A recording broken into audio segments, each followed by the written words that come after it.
The Tape Never Lies Network.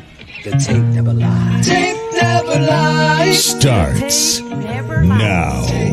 The tape never lies. Nope. Nope. Nope.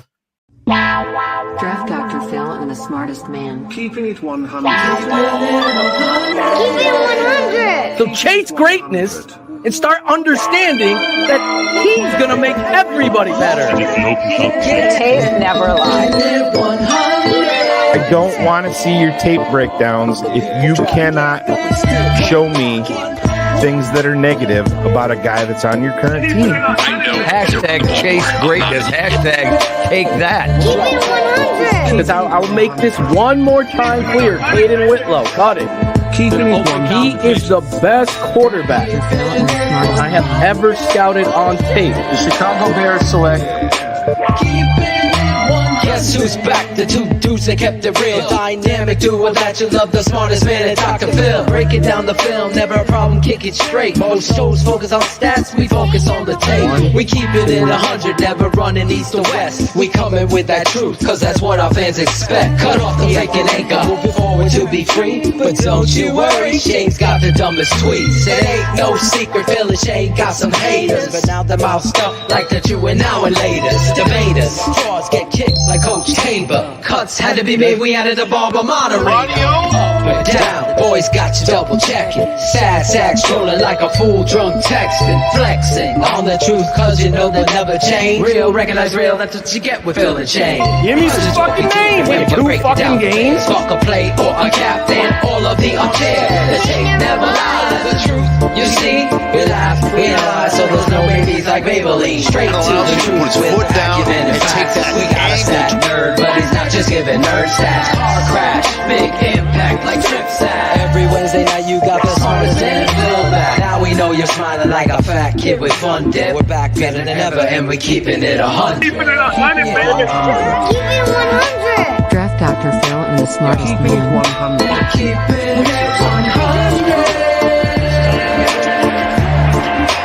Keeping it 100.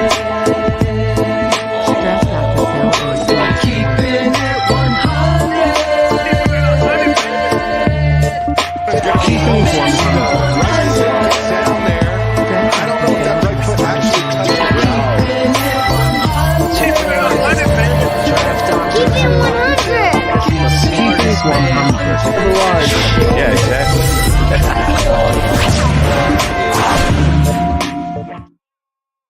Yo, what is up, everybody? Welcome back to the Tape Never Lies, keeping it 100, the best Bears show on the planet, bar none. I'm Ivan Vargas. Make sure you like, share, subscribe. Become a patron today at www.thetapeneverlies.com. Patriots Week, TTNL will be in the building, boots on the ground.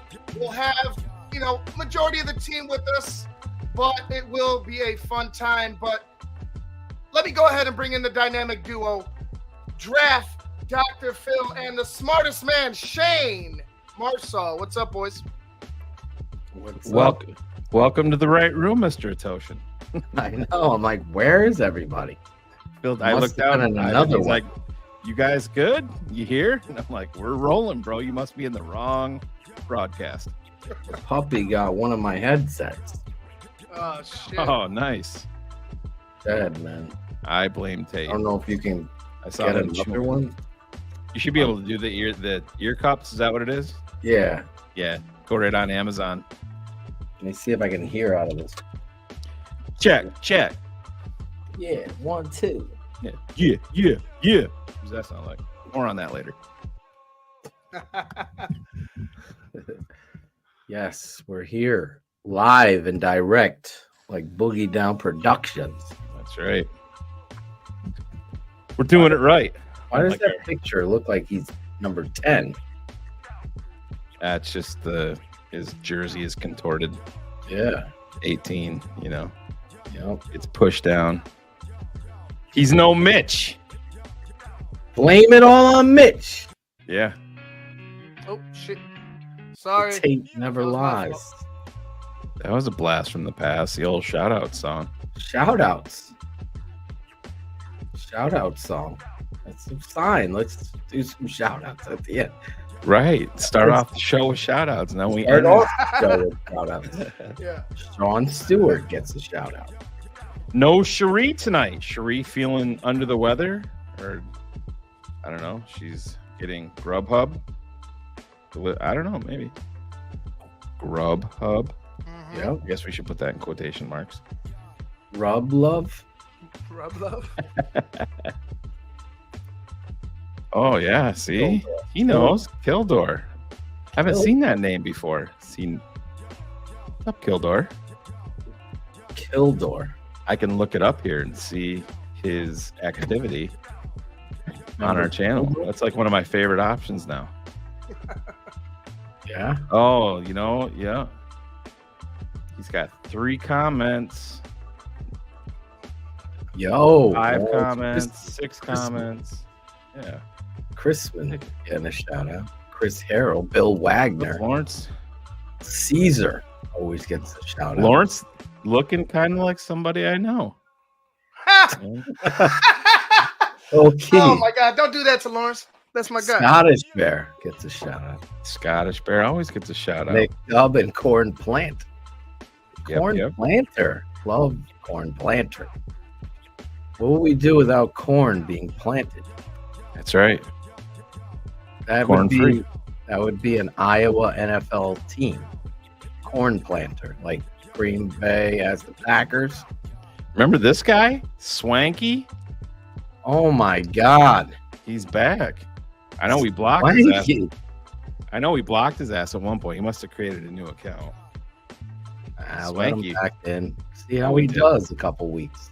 We'll give him a little test run. Bring him off the practice squad, Shane.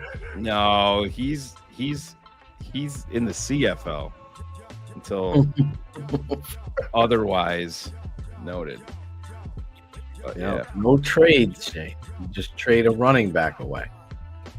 Well, yeah, I had to laugh. I saw like Pat the designer was losing his fucking mind and saying that, Oh my God. it's fun to talk about trades when you don't give any names. And the Robinson from the Jacksonville Jaguars, the tackle that they paid too much money for, and that didn't live up to any expectations there, that got traded in the Minnesota Vikings.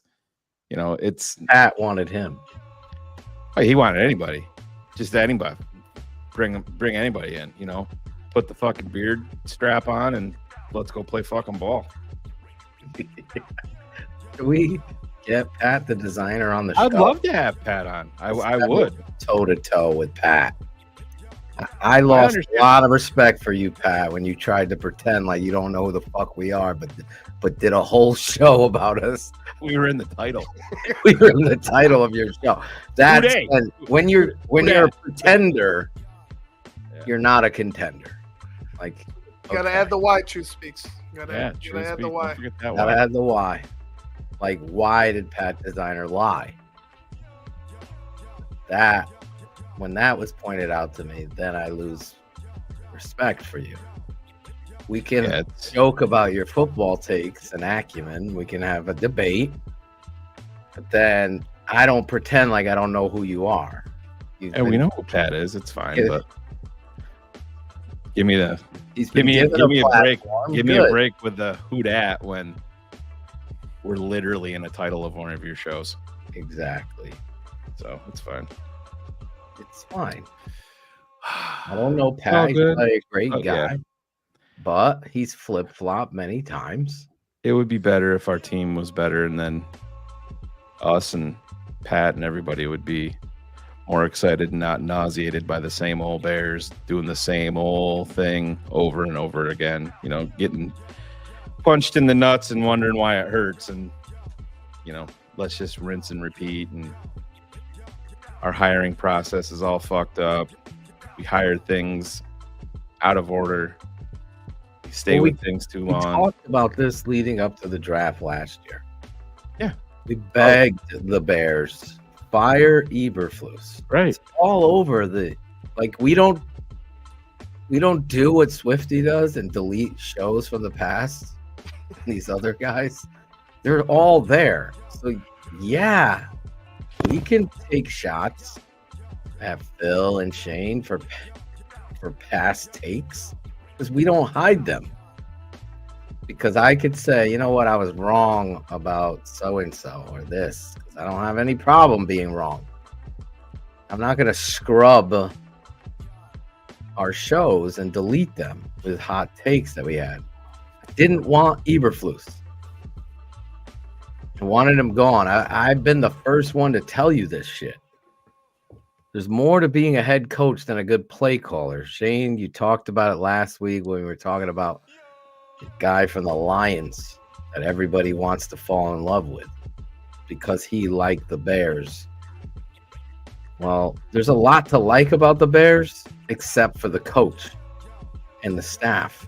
That's the problem. Any coach worth their grain of salt would understand, okay, the Bears have the first overall pick, got a really high-end talent, 2 first-round picks. That's a fucking great job. But the Bears stayed the course, and Ryan Poles fucked up. I mean, 100%, the man. whole world sees it. I mean, and that's the thing. Everybody and their brother knows that he shouldn't be the coach. I'm 100% sold on that it's not even really going to come down to Ryan Poles overall in this process of how this goes. You know, if they don't fire Flus in season, it's unless they go on some magical run. Yeah. Here at the end of the year, I feel like it's inevitable, and I think it's as simple as they go to Caleb and say, Caleb, do you believe in this guy being the guy for this team going forward? Because Caleb is the CEO. He should be. Yep. That's how it should work. And Courtney Cronin, who we all know and love, she said it best. You got to follow the breadcrumbs. And when did she say this? She was on with Pat, the designer, yesterday, and they were talking about the bed. Or no, it was on Hogan Johns. I'm sorry, but she was on with Pat yesterday. She was on with Hogan Johns, and she's like, "There's too many breadcrumbs here for people to follow." And you know, the latest one was Caleb's dad sending out the tweet, you know, about the Commanders saying, you know, hashtag real coach, and then deleting it. He's not doing that. He's not putting his son into a position of, oh, I'm just going to be a dad and go out and spout off. Mm-hmm. I would be willing to bet a sizable sum of money that Caleb's father's views on the Chicago Bears leadership in terms of the coaches line up identically with Caleb Williams. How does the fan, like, we know where Shane, Phil, and Ivan are, all right? But how do you would have been out of here this past offseason if we were calling the shots. Right. We had no issues turning the keys to the franchise over to Jim Harbaugh. 100%, but the Bears did, and that's why they falter every time. It is. It's because they don't want to. They don't want to be uncomfortable, and that's exactly what they need. And the thing about it is, winter is coming for the Bears that way, because they have a quarterback that's got enough cachet, that's got enough power now. He's got enough juice in the organization that the uncomfortability factor is going to come from number 18. That's who it's going to come from.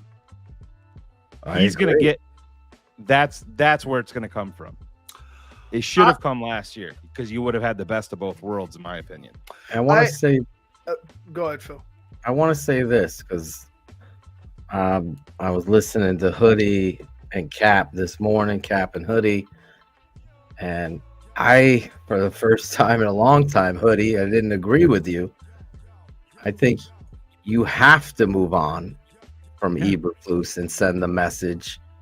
Even if it does nothing for this season, you aren't being run by negligence, and you are showing that matters. And culturally, you've never done it. You've never fired a head coach. Culturally, you've never won the big game with the guy that's running the ship ragged. In coaching and football, let's just be honest. They quit against the Cardinals. That's a showcase of you. Them fighting or talking shit and losing a game they should have won against the Commanders, that's on you again. It took you a week to admit you are just the impetus of scumbaggery. You are just the culture ruiner. You have to get those guys out from in front. I don't care if they go to church and they're the nicest guys in the world. They can't be running your football team, and they've lost legitimate respect in the locker room. And that's the problem. That's why you go in another direction, whoever it's going to be that you decide that's in with the Bears now, and whoever that leader of men is, because that's the job of the head coach. He has to be the CEO. He has to be the leader. And you have to have command of the locker room. You have to be maniacal. You can't excuse the fullback dive. You can't excuse the not focused in on the Hail Mary. You can't excuse what transpired. Phil, you can't allow the fullback was outside. You can't allow the fullback to leave the roster. Like, right. You know? Oh my God. Don't even get me started on the roster. Everywhere I look with the Chicago Bears, I've been right about Matt Eberflus. He's not all in. He's not all over it. He's not maniacal. You have to be that way as a head coach. You can't just be a good player, good play caller. Oh, same thing. You can't be a pass player. That makes you qualified. You have to wake up and recognize there has been no identity of the Chicago Bears. There isn't. And when you don't have an identity, where do you hang your hat? How are you going to be consistently winning? You don't. Like, there's teams that do what they do and they say, you have to stop us. We're going to continue to, I don't care if you scout us. We're going to block and be physical at the point of attack, and you're going to have to stop us. And then when you do stop us, we have the counter to that. And those are the teams that win. The head coach is so lost in the sauce. It's embarrassing on every level. I told you about my tour with the Bears. I knew right then and there, this guy is just a yes man standing up front, glorified defensive coordinator who has no idea how to be, you know, a head coach has to be like the mayor. Right. You got to be shaking hands. You got to be tough. You got to give tough love. You got to give pats on the back. You got to freaking champion the guy that needs it in the moment. Every player needs a different way to be coached. This guy's just giving out nicknames. That's it. And going to church with the McCaskies. Changing his fucking hairdo and shaving his beard isn't going to be enough. It's unfortunate that's where we are here with this guy. Oh, you just pissed Ron G off. You didn't see his note. What was his note? I didn't do anything. Oh, Ivan did it then. There you go. I'll send him Ivan's. What was the note? What was the note? It's in the. You have to look at his note. It's in the.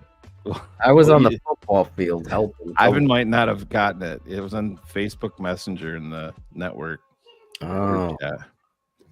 Okay, I'll read this note and then I'll respond. Well, there you go. Read the note. Read the note. Read the note. Something that Eberflus doesn't do. Yeah, man. It's just, it's the inevitable. We know what it is. Like I said, it's going to take some crazy magical run for them to go on. I feel like for them to have any, you know, chance for these guys. And even then, Phil, I don't believe in the sustainability of a Matt Eberflus led team getting you to where you want to go ultimately. I don't. My belief is not there with him. We predicted the seasons. I said it's very tough. You got a talented football team, but you got a head coach that's an anchor keeping you down. Like, you can't let the players run rampant. There has to be a give and take. And they're doesn't know how to it. do it. They want to be disciplined. Yeah, they're begging for it. They're begging to be coached. Mercedes Lewis is 40 years old. Coach me harder. Well, my answer to Mercedes would be make a play on the field. Don't get called for a false start. I mean, he's got 4 or 5 of them this year. But it's just it's more of the same. The more things change, the more they remain the same in Chicago. And it goes back, Phil, to like you've been saying for years. You're creating marriages, these arranged marriages with an offensive line coach and an offensive coordinator. Now they're, Courtney said from the people that she's talked to that if Pete Carroll had not been out in Seattle, they were moving on from Shane Waldron anyway. He was going to be fired in Seattle. So you look at their process, and I understand the offensive coordinator hire is Matt Eberflus, but at the end of the day, if Ryan Poles does not agree with it, it falls at the feet of Ryan Poles because that's his guy. That's the guy that he earmarked. That's the guy that he married himself to. And you were gifted the number 1 pick in the draft, and this was the guy that you said was going to be the right guy to groom Caleb Williams, the centerpiece of your franchise moving forward. So it's Brian. Again, it's you know what? It's a prerequisite, Brian, because it's your reputation and your culture, your direction. Like, I think you need to understand that the Bears don't have a guy that does anything in his power to not lose. That means getting the right personnel on the field, not giving a fuck where they're drafted, how much they're paid. It's just getting the right people in the room to help you. So here's another one, Brian DeVries. The fear of hiring the offensive coordinator who wanted the job, right, but ended up going to Washington because he might take your job is not maniacal. That's pussy. It shows a lack of confidence. Exactly. In yourself. And you have to be like, I'm hiring him. Right. Because he gives us the best chance to win. And thus, I'm confident in myself that he's going to take care of that end and I'm going to take care of mine. And we're going to do this together. But they didn't. And thus you could see the Shane Waldron, I'm sorry, here's a meeting. Now 15 scripted plays. Let's have another meeting. Let's talk about why we didn't get Cole Kmet involved and what is Travis Homer getting 7 carries for when he had 8 in his career with the Bears the year before. Right. Come on. Well, like Bill Wagner says here, Pole's probably like Waldron's bougie prep school background. I don't even think it's that, Bill. I think he probably liked his agent. I mean, the proof is in the pudding. Yeah, that good old boy shit doesn't work, Ryan. I'm just sorry. I don't need my agent to tell me, hey, this is who you should hire. Now, they can make suggestions. Hey, I'd really like you to talk to him, but you got to be the guy, the head coach. At the end of the day, you got to be fighting. I told you, Chris Morgan is not a good offensive line coach. They're not improving. They're not showing technique. They don't have answers at the line of scrimmage. And it's not because there's a rookie quarterback there. It's because he's not a good fucking offensive line coach. But he's not even just that. He's your run game coordinator. And they can't do that right. One of the Bears media members marriages too. Go ahead. Should ask who is developed the way that you want on the offensive line under Chris Exactly. Morgan's tenure. Who? And they would take the easy way out and say, oh, Darnell Wright. Well, Darnell Wright, to me, has not progressed where he should be. I still think he's got moments of where you're like, oh, shit, that's what I want to see. The consistency is not there whatsoever. Exactly. They haven't improved him. There's no stringent, strict emphasis or accountability on the offensive line. It wasn't till this past year, through a player in the know, did we hear, okay, there was no, okay, turn around. We need to run that again. You know what? Give us that look again. There was none of that. You just fucked up and you went on to the next play. Right. And that's and what? That's what the players have said, Phil. They want a scum job. Can you imagine going through a walkthrough and fucking up a walkthrough and you're not fixing the mistake right there? No. That's maniacal. That's what you're Mr. doing. Surprise. That's what you're doing with your fifth graders. Exactly. And it's no different than if you're in the NFL. If you fuck up, you fix it. You make sure it's run right.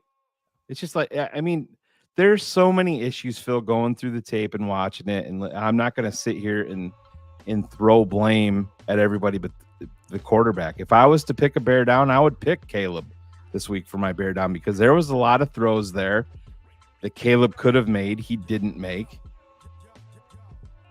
But at the same time, there was passes that he did make that were just off target. And you're the number one pick in the draft. You're the number one overall pick. And I understand it's not all falling on him, but that's why you invested in him like that. And Caleb himself has said it. He's got to be better. But you go and you watch DJ Moore loafing. And I'm not even talking about him walking off the field. That was the most overblown piece of shit clip that people were losing their. I mean, how could you not watch that fucking clip and see him limping and walk off the fucking sideline? I mean, it was clear as day, but people were so fired up they didn't want to see that, and it became a thing today. And listen, I think that there is. I think he's frustrated. He said that they asked what the difference is between Caleb and Justin. He's like, well, Justin wasn't a rookie quarterback, and part of that plays into it. There's going to be peaks and valleys for Caleb along the way, but DJ has not been DJ Moore. Just his effort level hasn't been DJ Moore that we're used to. And it says a lot, Phil, when you're talking to different people. Tom Waddle is a guy that I respect a lot when he's watching tape and just talking about the team. He said, if you look at the entire season, the best wide receiver on the Chicago Bears is the guy that you drafted in the first round, Rome Odunze. That's better than Keenan Allen. That's better than DJ Moore. And that's a problem. That is a problem. Is Shane Waldron smart enough, willing enough to hold Keenan Allen accountable?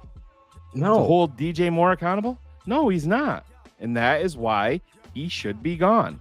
And you move on. And I don't want to hear, listen, I love Hoodie too. And I didn't get to listen to it live, but I would disagree with him too, because I look at it, you got to look at it like you're raising your kids.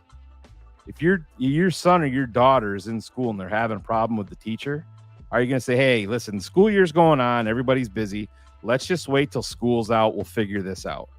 No. You go, right. You figure the shit out. Or if your kid's in daycare, you're not going to say, well, let's put it off a month or two. Maybe shit'll change. No, it's not. You see, we know where this is going with Shane Waldron. We know already. Would you be more surprised if he figured it out and became a good offensive coordinator, or would you be more surprised if he's gone? I've showed you there's no amount of any kind of consistency. Like, just play a game this Sunday. It's 2 tight ends, single back, 8 yards. Next play, pistol, 3 receivers. Why? Why did you get out of that formation? You just picked up positive yards. Won't you go back into the formation? Run it again.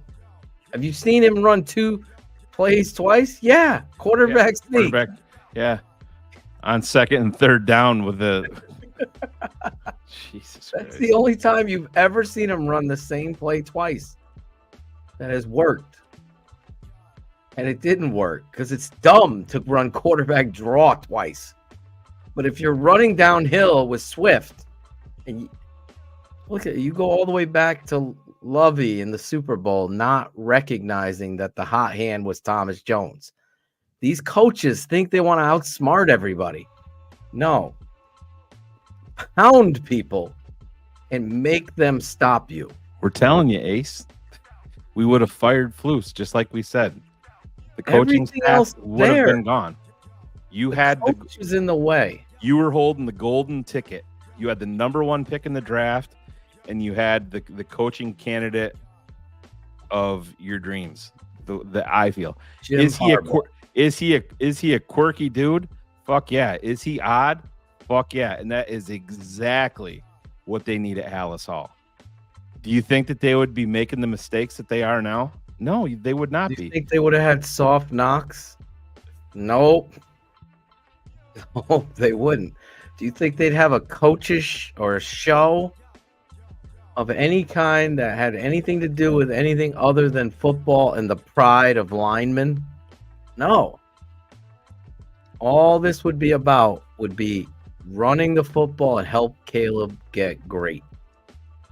The other stupid thing is the Bears didn't even have the foresight to see that Jim Harbaugh, not only the best coaching candidate to come out of college in decades, also played for them and played the position and had ups and downs and failures as a quarterback in your organization. Well, you're drafting a quarterback. Who would be the fucking greatest resource for him? The head coach. Yeah. And it's just so George McCaskey's pussy that you get to this level of understanding. You can't handle it. Bill is right here, and we wouldn't have went hard at Harbaugh. We just would have said, this is your job. And if we would have, it would have been whatever you want, Jim. That's how much we want here. Exactly. There's no cap Turning on it over. There's no cap No, on it's it. not even just financial. It's you don't want to work with Ryan Poles? Yeah, exactly. Ryan I Poles think you would. would- I think you would have been. I think you would have been willing to work with Ryan Poles too. By the way, But if it was us, we'd be like, okay, Poles is gone. The coach takes the priority. It's just ridiculous that they couldn't figure that out, but we did. But again, I'll tell you this other story. Dan Quinn wanted the job, wanted the Bears job back when he interviewed, and he went out of the city on the plane saying, I killed the interview. There's no way they're going to hire me. Because he saw how completely soft the Bears are. It is what it is. I mean, it's Shane's hitting it out of the park. They can't figure out the thing that you need is what makes you so uncomfortable. Right. You need a rock star at coach with a rock star quarterback. That's what you need. Especially when you've been as inept as the Chicago Bears are. I mean, I always laugh at Bears fans that are, not this year or last year, but over the years making fun of Detroit. You haven't been that much better, if at all. Well, they have over the high over the ground long of going to the Super Bowl twice. Here's the ultimate mic drop on how Phil felt about Jim Harbaugh, guys. Phil was everybody knows how much, and we all did. We all love Caleb. Phil was ready to turn the reins over to Jim Harbaugh, and if he did not want Caleb Williams, that was fine with Phil. That's how much he believed in Jim Harbaugh. And that's the truth. It is. It's all there. And no one wanted Caleb more than me. But if Jim Harbaugh being the captain of this ship that has been so lost at sea, it's been in the Bermuda Triangle in a fucking whirlpool, just spinning with this. It's so embarrassing that that's football. That it's just not even football to me watching this shit. No, it isn't. It's not at all, Phil. And It's like utter chaos soap opera every week. Let's figure out a new way to look like trash. Yeah. And then sprinkle in some really cool moments. And the sad part about it is take it away again. They're not even smart enough to stay with what's working. That's the shit. that's the thing. Oh fuck, this is working. Well, we don't want to be redundant. Right. We ran outside zone for 8 yards. Let's take Cole Kmet off the field and let's put in Gerald Everett and see if he can block. Gerald Everett could be released tomorrow and it wouldn't be a blip on my radar. He has been useless. Mercedes and him should go. They've been nothing. Nothing. They let that young buck we loved, who's now with the Commanders, Bates, go. That's not so it. Easy. I don't think that's the same Bates. No, it's with Washington. No. You I think sure? Yeah. I don't think he's in Washington though. I could have sworn that was him. Yeah, Bates? No, Brendan is still in New York, I believe. John Bates is the guy that you're thinking of in Washington. Both white, both play tight end. Close enough. Fuck them. Both play football. The kid from Princeton ended up getting hurt. Yeah, and he's on the practice squad. He brought him up. Last play of practice, and what was it? Broke his collarbone or something like that. Oh my god. Yeah, he was the one I sat when I went to Buffalo. Carlson. I sat with Carlson's high school coach. He was right directly in front of me. Great dude and super excited, about where Carlson was going. But yeah. Where is Poles, by the way? He's not. I mean, what do you mean? Where is he? Were you expecting him to talk about a trade that he didn't make or something? Oh, like about obviously the head coach's inability to win games when you're in the 90 percentile to win them. How could you endorse or feel like that is something that you? Yeah, I don't know if he's going to come out and. I don't know if he's going to come out and do that. I think it's probably better if he does. Listen, Ryan. There's no. At some point, you're going to go into self-preservation mode, and Ryan Poles obviously loves Matt Eberflus, but you know who Ryan Poles loves more? Ryan Poles. And Right. you don't become a second-time GM very often. It's actually pretty rare in the NFL. There's no way if the Bears lose to the Patriots that you can sit there and say we're going I to agree this road with him. It's embarrassing how they played against Arizona. It's so bad and so pathetic. Like you're telling me one guy on defense is going to be the difference? No, and I think you got to look at it too, and I didn't listen to Pat's breakdown of when he was so pissed, that the Bears didn't make a trade, but you have to look at it from a broader perspective too. Is Ryan Poles might be looking at this like I'm not pouring more assets into this head coach when I don't think he's going to be here. You have to look at it that way too. But even beyond that, what was the move? Give me a name.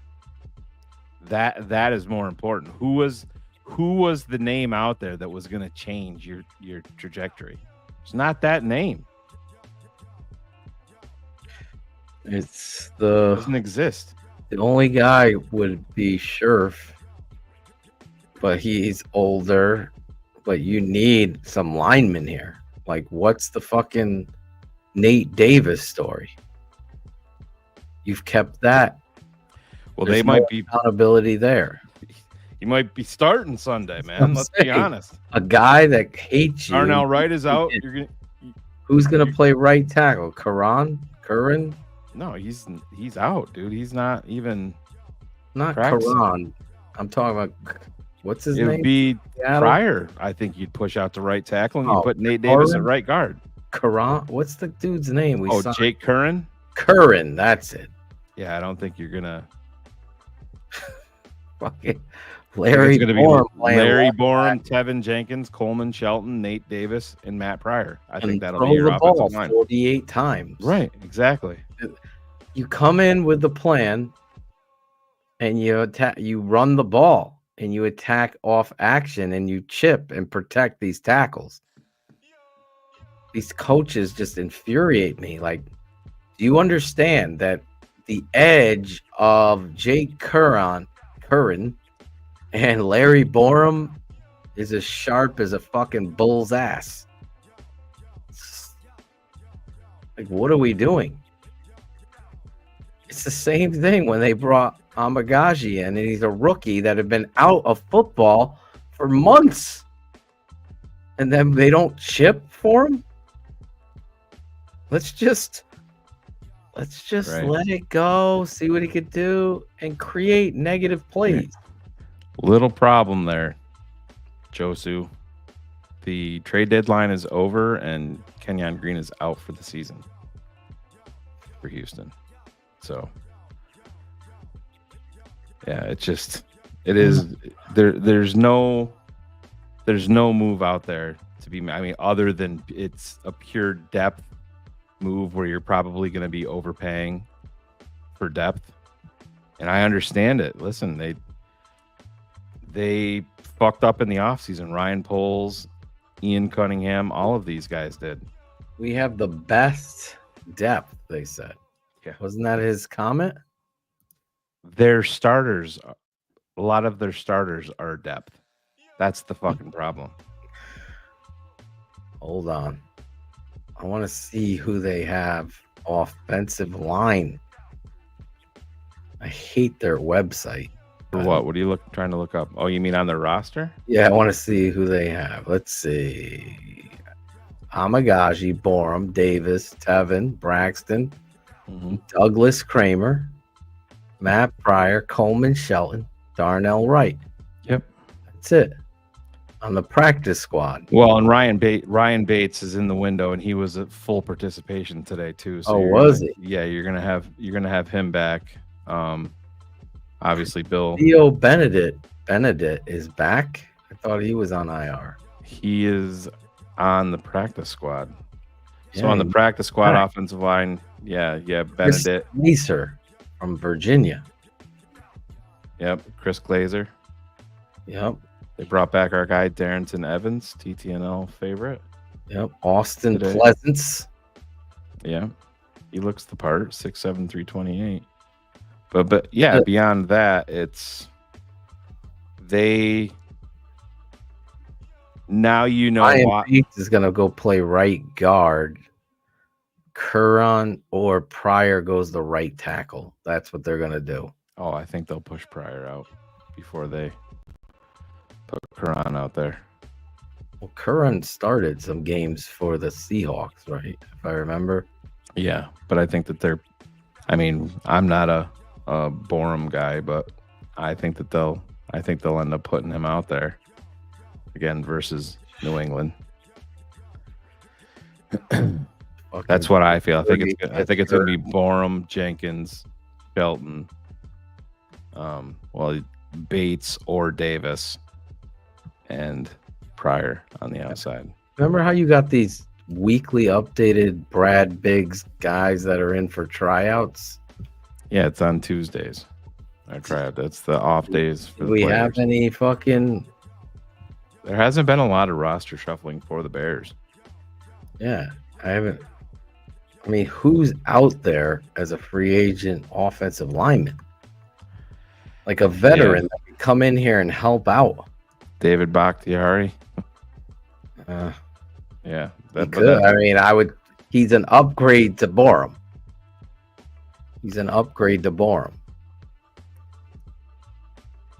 Yeah. So, and then, like I said, we haven't even gotten into it. The massive loss of Andrew Billings for the season. It's huge.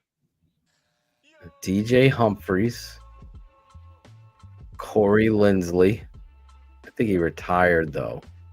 Yeah, George, we talked about that. He's exactly what you, and I know it sounds stupid now because Braxton is hurt. I think that's who he is. Jason Kelsey ain't coming out. He's dropped like about 50 pounds. He can't play. Yeah. Cam Robinson's making a bunch more money than Braxton. I mean, he's a big name. He was a decently high draft pick. Jacksonville traded him for a reason too. Jeez. Yeah, it's tough, man. It's Dwayne Brown. Bring in old Dwayne. Yeah, he's up there, but yeah, you'd think they're gonna have to do something. But you gotta bring in something. I can't be sitting here with that fucking. Oh my god.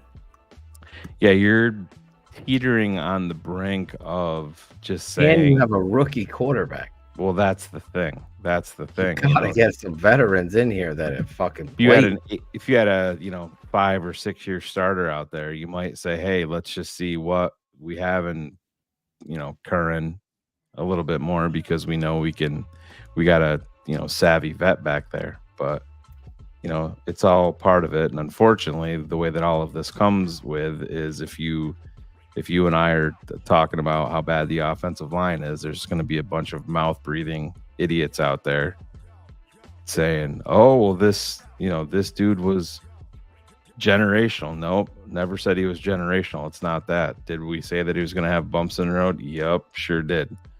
But there's just too many people that are waiting out there to pounce, and they want to put it all on the quarterback. And we know what the answer to that is, but is what it is. I would move Jenkins to tackle. What are you doing?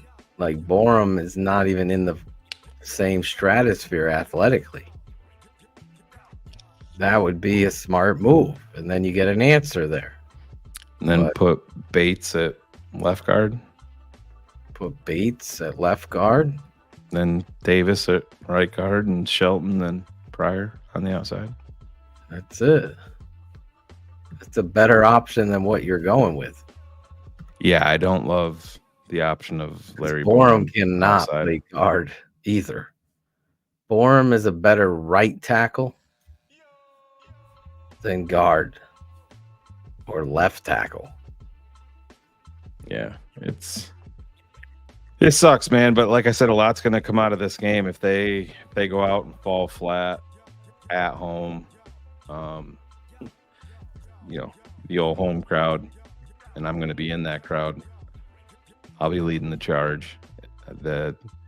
How's the chant going to go? Can you come up with a quality of it? I don't know. I'm more of a on the fly guy. Probably think of it. The pre-planned stuff kind of falls. Remember, it was like Rudy. Is it gonna be Fire Floose? Or is it gonna be Fire Floose? Yeah, and the claps. Yeah, claps. While the season ticket holders are turning around screaming at Larison about who you brought this asshole to the game. You're talking too much. Could you get like a rhythm chant, like, who's your coach? It ain't Floose. Who's your coach? In the whole stadium. Can you do like the wave? Get the wave started. Yeah. Wave Floose goodbye. We need a. Yeah. Who was it? Somebody called in to Cap and Hoodie today, and they're like, "Yeah, it takes more than a beard to make you a good coach." He called in today. That was me. Yeah, that was my fake voice. Yeah, it was good though. That's the thing. But that's the thing. You know how when the people walk through the tunnel and it's the Green Bay sucks chant? It shouldn't be that. It should be, sell the team or fire Flus. Guess what? Green Bay doesn't suck. Let's just deal with that and worry about our own shit. Yeah. How dumb do you sound at this point saying that Green Bay sucks and they're kicking the shit out of you year after year after year after year? Let's focus on our own shit. I know people don't like to fucking hear that, but I mean, goddamn. I agree with it. I always think shit's always embarrassing to me. Like you're walking to play. You're in Arizona and they're fucking chanting Green Bay sucks. No, dude, they've kicked your ass forever. It's stupid. Stop putting that bad karma on it. Right. Start getting some real fucking coaches in here. Yeah. Like I would make a call to the head coach from the University of Minnesota. He's a great coach and a great leader of men. Got to talk to the dude from Indiana. Got to talk to the coach from Indiana. 100%. Talk to all of them, man. I would talk to the coach from Iowa State. I ain't talking to the dude from Notre Dame. Fuck that. I ain't talking to Kellen DeBoer either. You ain't talking to Alabama coach, I'll tell you that. Nope. Sure ain't. Throwing the ball. Get me fucking started there. You got to get a real coach in here. I love PJ Fleck. He's a great coach. He's not selling out to the fucking NIL money. That's the problem. You're in recruiting battles, but you're not watching the tape of how his team plays.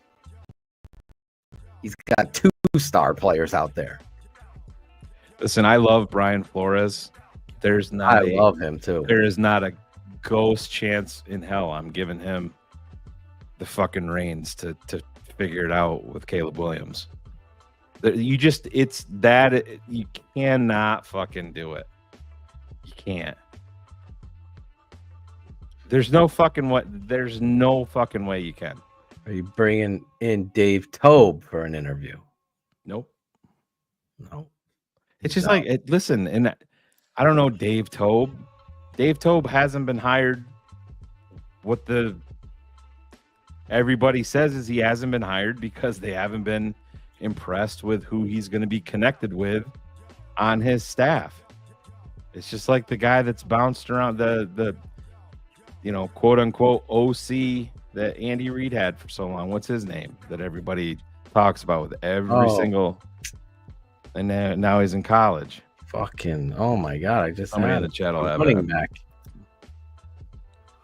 Bieniemy. Yeah. Sleeping with Bieniemy. At what point do these players just play how the fuck they want? What are these morons going to do? Bench all their best players? 100%. That's the problem. You can't flip-flop. You have to have accountability. And I got to just don't delete that. I just got to put this up there. Or where was it? Chronic fan. Yeah, we have a guy. We have a guy that was on his staff, right? Yeah, his name Shane is Waldron. Waldron. And no one wanted him on the staff. The worst fucking... I'd hire fucking T-Pain before I'd hire Shane Waldron. Have him fucking sing plays in the locker room. Why did they sign Flus for 5 years? And listen, I have the reason why, and I think this is getting overblown, but I'll finish he was a new head coach. Nobody was knocking down his doors. Bears had all the leverage in the world. He would have taken 3 years. No, he wouldn't have. Trey screwed them with Waldron too. No, it's because under the circumstances, and you're going to eat with most coaches like that, first timers especially, he knew the situation. Ryan Poles knew the situation. George McCaskey knew the situation. He wasn't coming into this job saying, all right, we have Khalil Mack and Robert Quinn. And they knew they were stripping it down to the studs. So the first year essentially is a wash. that you're there. You know you're not going to fucking win. So then that brings you down to the essential standard 4-year contract. That's why. And I don't think it has it. Teams can pay him. They're fine. They fire him. They could pay him for 3 years. Your franchise is worth, what, $6 billion without even a stadium. Right. Imagine what they would own with a stadium. So no one's worried about the money. Trust me. Fucking, you fire them all tomorrow, you're still cooking with gas. You're fucking, what was Scrooge McDuck money over there? Just swimming in it. I can't even stand looking at Fluce's face in his pressers. He's like worse than a politician.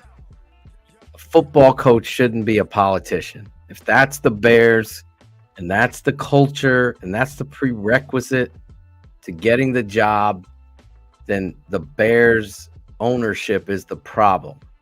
If you can't feel uncomfortable with someone that's going to go out there and hold players, fans, media, and everybody to the same standard as you look at yourself in the mirror to, right, then the Bears are the fucking problem.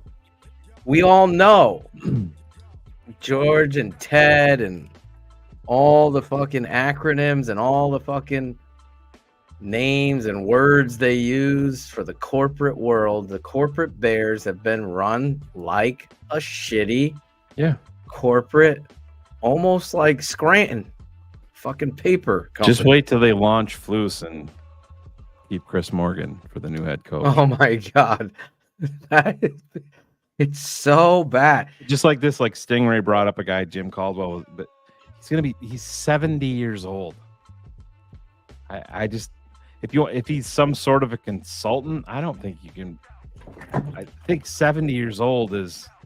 I do like Jim Caldwell. Yeah, but as some sort of a consultant, I don't think he could be a play caller for Waldron in his sleep and do a better job.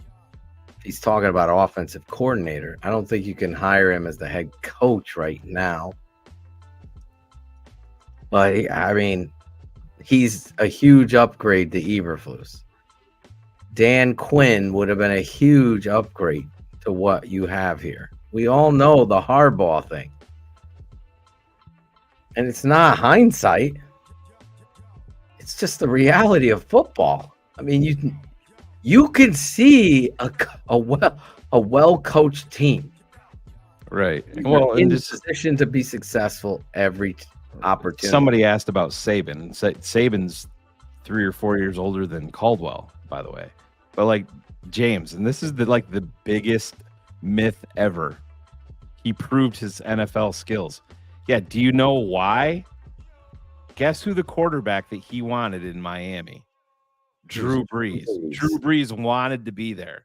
He took the physical, they failed him. The doctors said no. And the owner of the team sided with the doctors. Said they no, his shoulders washed. Right? So they decided to sign Dante Culpepper instead of Drew Brees. You think Nick Saban had the right decision there? You think it would have been a little bit different in Miami? Hell yeah, it would be, James. Yeah, 100%. I like James Hunter.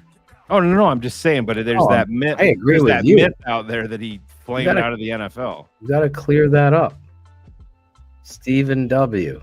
$1.99. Can you tell me how they win 3 piss down their legs? Yeah, because they don't have an identity, Steve.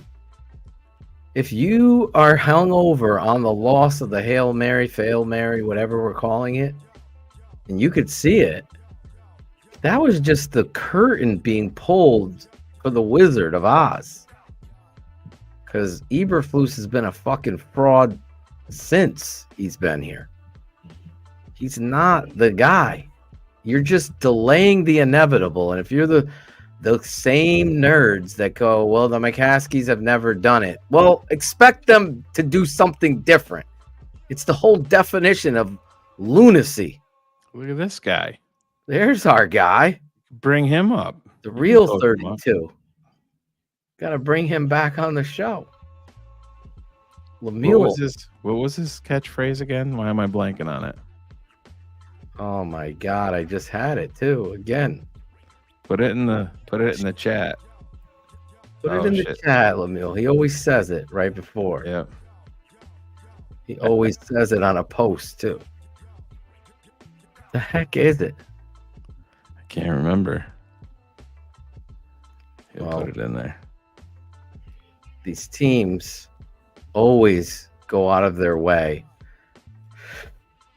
to do things differently.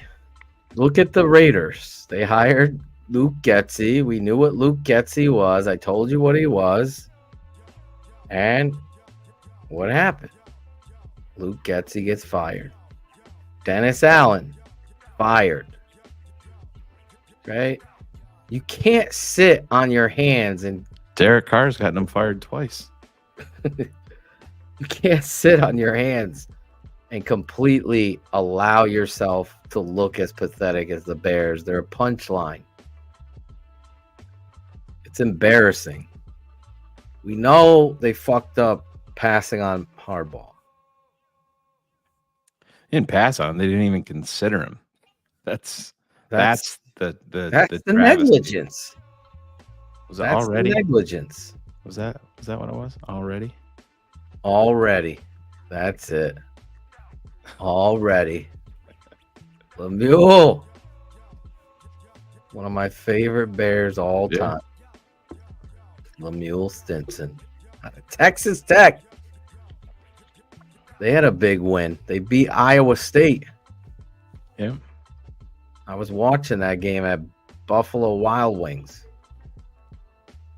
I was rooting for Iowa State, Lemieux. He's not even the coach there anymore, Sean. He got fired. Oh my God, Sean. He's in the press box. There it is. There it is. There it is. Already. Short for you already know. Right, Lemieux? That's what I'm reading it as. Already. You already know. Yeah, the Titan, I agree. Getsy was better than Waldron. Kevin Fishbane there's 3 stats on offense, and that is it, that are better this year than last year. That's it, with more talent.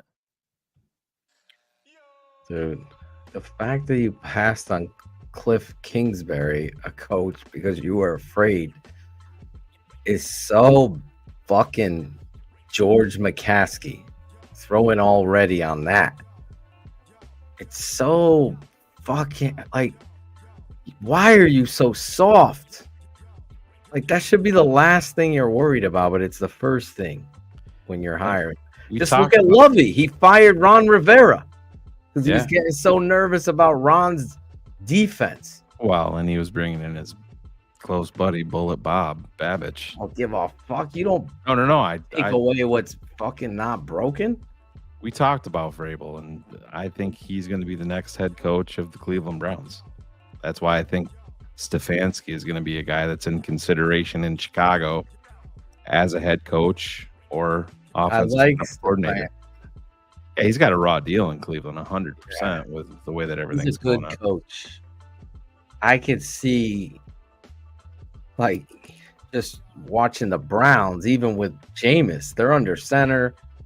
They get a 5-6 yards. They're back under center the next play. 3rd and 1, they go action off of it. Throw to the fucking tight end in the flat. They move the chains. Then they're taking shots downfield. That's what I'm saying. There is no identity. Cap asked Eberflus Monday after the fucking Arizona law, what's your identity? And he just word saladed, never even fucking answered. There's no identity. There's no identity on offense.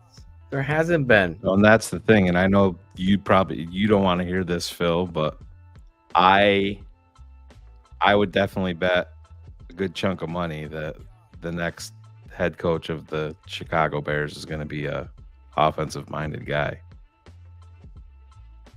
Well, I just want the right guy. No, that's what I'm saying. I want the right Jim guy. Harbaugh's an offensive guy. Yeah. Oh no, I get it. Coach I'm just football. saying. Yeah, but that's why I'm, people talking about Vrabel and Flores and stuff like that. I don't see if Ryan Poles is around. I don't see him signing off on it. I don't see Caleb Williams and his camp signing off on it either. And they're going to be directly involved. And if you don't think that they are, you're crazy. I don't know what to tell you. Norv Turner back in the NFL with the Raiders. Yeah.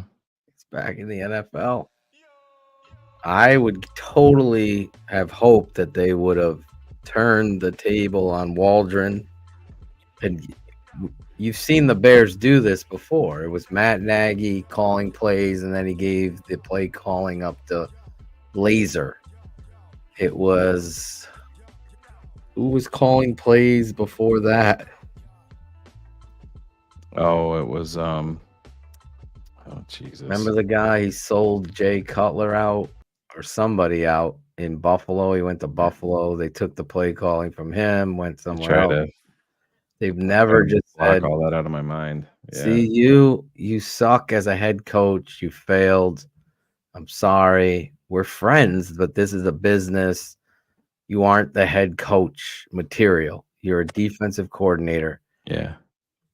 It's the same old story, and I think Ben is saying it. Ben, keep throwing around, but he'd be yet another first-time head coach. Well, that's the thing. And that's what we talked about. And listen, I'm not against Ben Johnson, but I'm not gonna sit here and say Palmer, thanks. Yeah, I'm not gonna sit here and say that he's the key. I don't know how anybody knows that he's the. I mean, there's still an element of No, he's agreeing.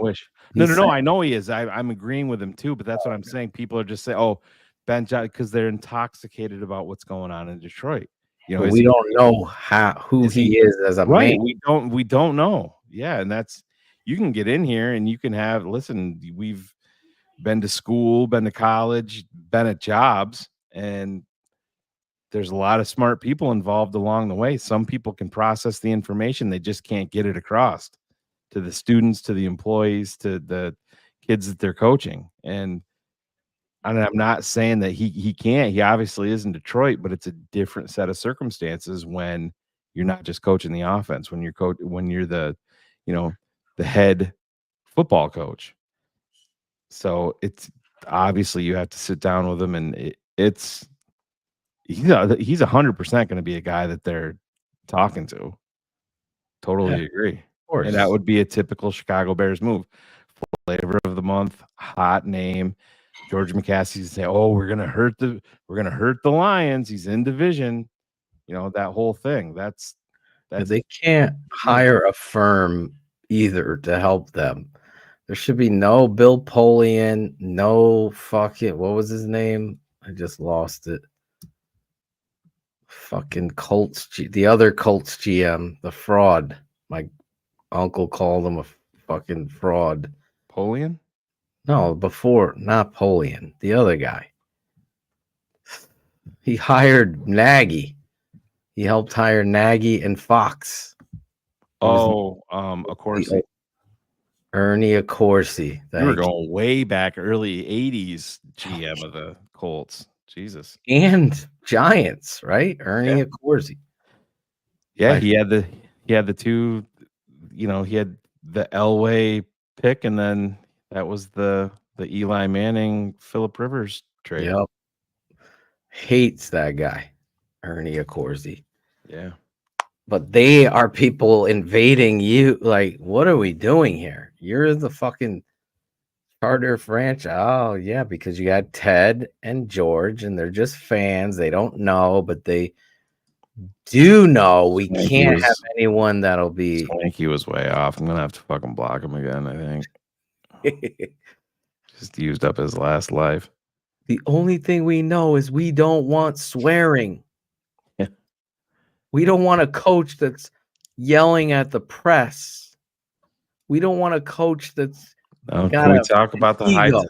Can we talk about the high top chairs in our stadium that's not built yet? You know, for our luxury That would be suites. so much greatness, of course. Please distract the fans with temptations of high top tables and marble tables and chairs and buffets and all you can eat football buffets going on. Bill Wagner, our guy, $10. Not firing coaches in season is like you had someone you fired at work, but then you asked them to stick around and lead employees for 2 months, then they get paid either way. So it's exactly like that. It's so dumb. I like Shane's teacher analogy. That's where I'm with Cap 100%, or he's with us. And I love Hoodie. I just you can't say you don't make change for change's sake, but that doesn't fit here. The Bears have never made change for change's sake in season. Right. And now more so than ever, are you trying to protect the young quarterback with immense talent from the negligent fucking Well, yeah, and the fired? Got to get rid of them. The wild card in all of it is, you know, is Kevin Warren actually going to make a move? Like I said, don't forget about the business aspect of this, of when you're trying to build a stadium and you're losing all momentum. I mean, that you built up in the offseason with 2 top 10 picks and having the number 1 pick and Caleb, and you're losing all of the. You go out and get punched in the face at home by the New England Patriots. It's over. It's over. What size shoes does Eberflus? We need signs at this game, Corn Planter, Shane, Sean Stewart. Jim Larison needs to fucking hold a sign. He should wear his Cardinals t-shirt. He should be holding a sign. How much money I paid for these tickets? This coach sucks. Oh my God, Greg, droning on and on. Shut the fuck up, dude. Makes me laugh every single time. We need signs at this game everywhere. That song, signs everywhere, signs. Yeah, the signs are a million times. Yeah, they'll put it all over the television. Even need signs that are the signs are everywhere anyway, Phil. Without I know you even this, making them, but it's just every fucking fan that walks by, that walks into the stadium, and every kid that is buying a Caleb Williams jersey. I mean, Sylvie was talking about his son having a meltdown at the Cardinals game, saying, why did you make us Bears fans? It's over and over and over again. You get excited about one drive and you're like, oh shit. And it's one drive. Look how excited we were after the game in London. We're like, oh, here we go. Heading into a fucking bye week. The Bears played their best game of the year. The offense was cooking. Got Keenan going. Made some plays. Caleb played fantastic. And think about that. We said they would fucking sit down there at the bye week. What did you do? And that includes all the players. That includes Caleb Williams. That includes the offensive coordinator, the entire franchise. What the fuck did you do? You have to question all of it. Caleb did not play well in Arizona. Is he the number one reason? No. He didn't play well. Nobody did. They actually came out in the beginning. I'm like, oh, but then you get to the 40-yard line and it's a false start, and then you're fucking sacked. You're out of fucking field goal range, and then it just gets progressively worse from there. The Bears fail Mary. I'm sorry. Football is such a momentum, confident thing. Even me, with coaching young kids. You know, I had to get to the point where I strategically I would defer. But then I realized, God forbid, the other team scores first. Our team just can't mentally play from behind and challenge. So we got to take the ball and we have to score. Like, you have to understand that as a coach. You have to freaking do everything in your power to help your football team be successful. I have not seen that from Eberflus ever once. No. He comes to the podium, he lists all the positives that transpired in epic losses. It becomes falling on deaf ears. If you think it's falling on deaf ears for you, the fan in Minnesota or Iowa or California or wherever you are, think about those players in the locker room who've been in locker rooms with really good coaches listening to this schlep, not hold anybody accountable, have issues, have leadership council, have prayer groups, and all this other bullshit that has nothing to do with football and being the best you possibly can be. I tell them all the time, hits. You haven't fucking done any hits. You can't hit. You don't tackle well. Your football team looks lost out there. They look like they quit on you, and your GM is doing nothing about it. Your president is doing nothing about it. That's okay. The Bears stay with losers. They ride a loser all the way to home plate. Yeah, and that's the thing. That's dumb. Their default is, we have to, we have to get this figured out. We have to be better. We have to communicate. We have to compete. Even Caleb. I laughed so hard about his quote coming out of the half. Flus. Yeah, Cap played it. We got each other. The score is the score, but we have each other. The score is the score. What does that mean? We got each other. Yeah. It sounds like a You're gonna hug your ass when you fucking get fired too, Flus. Stamil, Shamazel, Corporate. We're gonna do it. On your mark, get set, and go now. Eberflus, he can't run the show now. He's gonna make. He's the worst coach. The facts of life. We could do like 80 sitcoms to him. Right. You take the good, you take the bad, you take them both, and there you have the facts of Flus. It writes its fucking self. It's so fucking bad. Our guy Ben Ricketts, DDP, do you believe in polls? Does he get canned with Flus? Does Ian Cunningham get promoted to GM? I know what I think. I think Shane and Phil would promote Ian Cunningham, drop them both off at the fucking airport, say, see ya, go back to fucking Kansas City and the Colts. Yeah, to me, Ryan, I like Ian Cunningham. It's as simple as Flus is gone. Are you ready to make that move? And if he can't see it, then he's gone. I mean, it's that simple. But you can't be quiet. I'll tell you what I think I'll tell you what I think Kevin Warren and the Bears are going to do. They're going to fire Matt They're going to fire Matt Eberflus and the staff, and Ryan Poles is going to get to hire another head coach.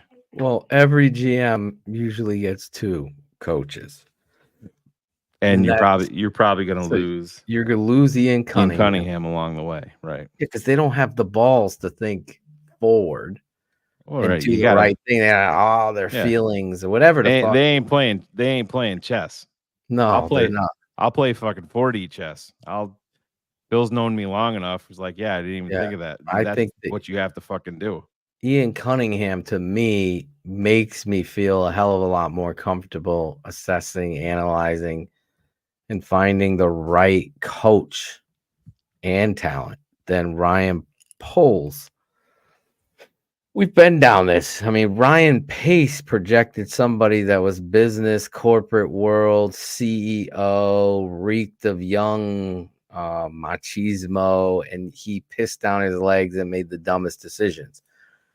So you can look apart. What do you do when the fucking shit is hitting the fan? Right now, our GM is riding with a guy that he likes a lot as a person. And unfortunately, that's not helping your organization. Just not. You should have been fired last year. And at the very least, after this game in Arizona, the OC should have been gone. 100%. Mr. Brown is calling plays going forward. We have made a coaching change. We're honestly showing that we are trying to do everything in our power to win, hold people accountable. Who do you think that they would name the head coach? Washington? Oh, yeah. It would be him or Brown, in my opinion. The head coach? I think Brown would be the OC. I don't think that they would make him the head coach, but oh, you're right. You said that the other day. Yeah, I think it would be Washington option is the special teams at Hightower. I wouldn't put Hightower in that job. He's sloppy and he's not ready. Just seriously. But Washington or the other guy, you could put the quarterback coach, Kerry Joseph, as the head coach. He could be the CEO. John Hoke has been around forever too, and I mean, that would be another guy. Yeah, that's another good name. But I think out of those names, Washington would be the guy. Yeah, and I think how would the team respond to him? Because he's the opposite of Eberflus. He will tell you like it is.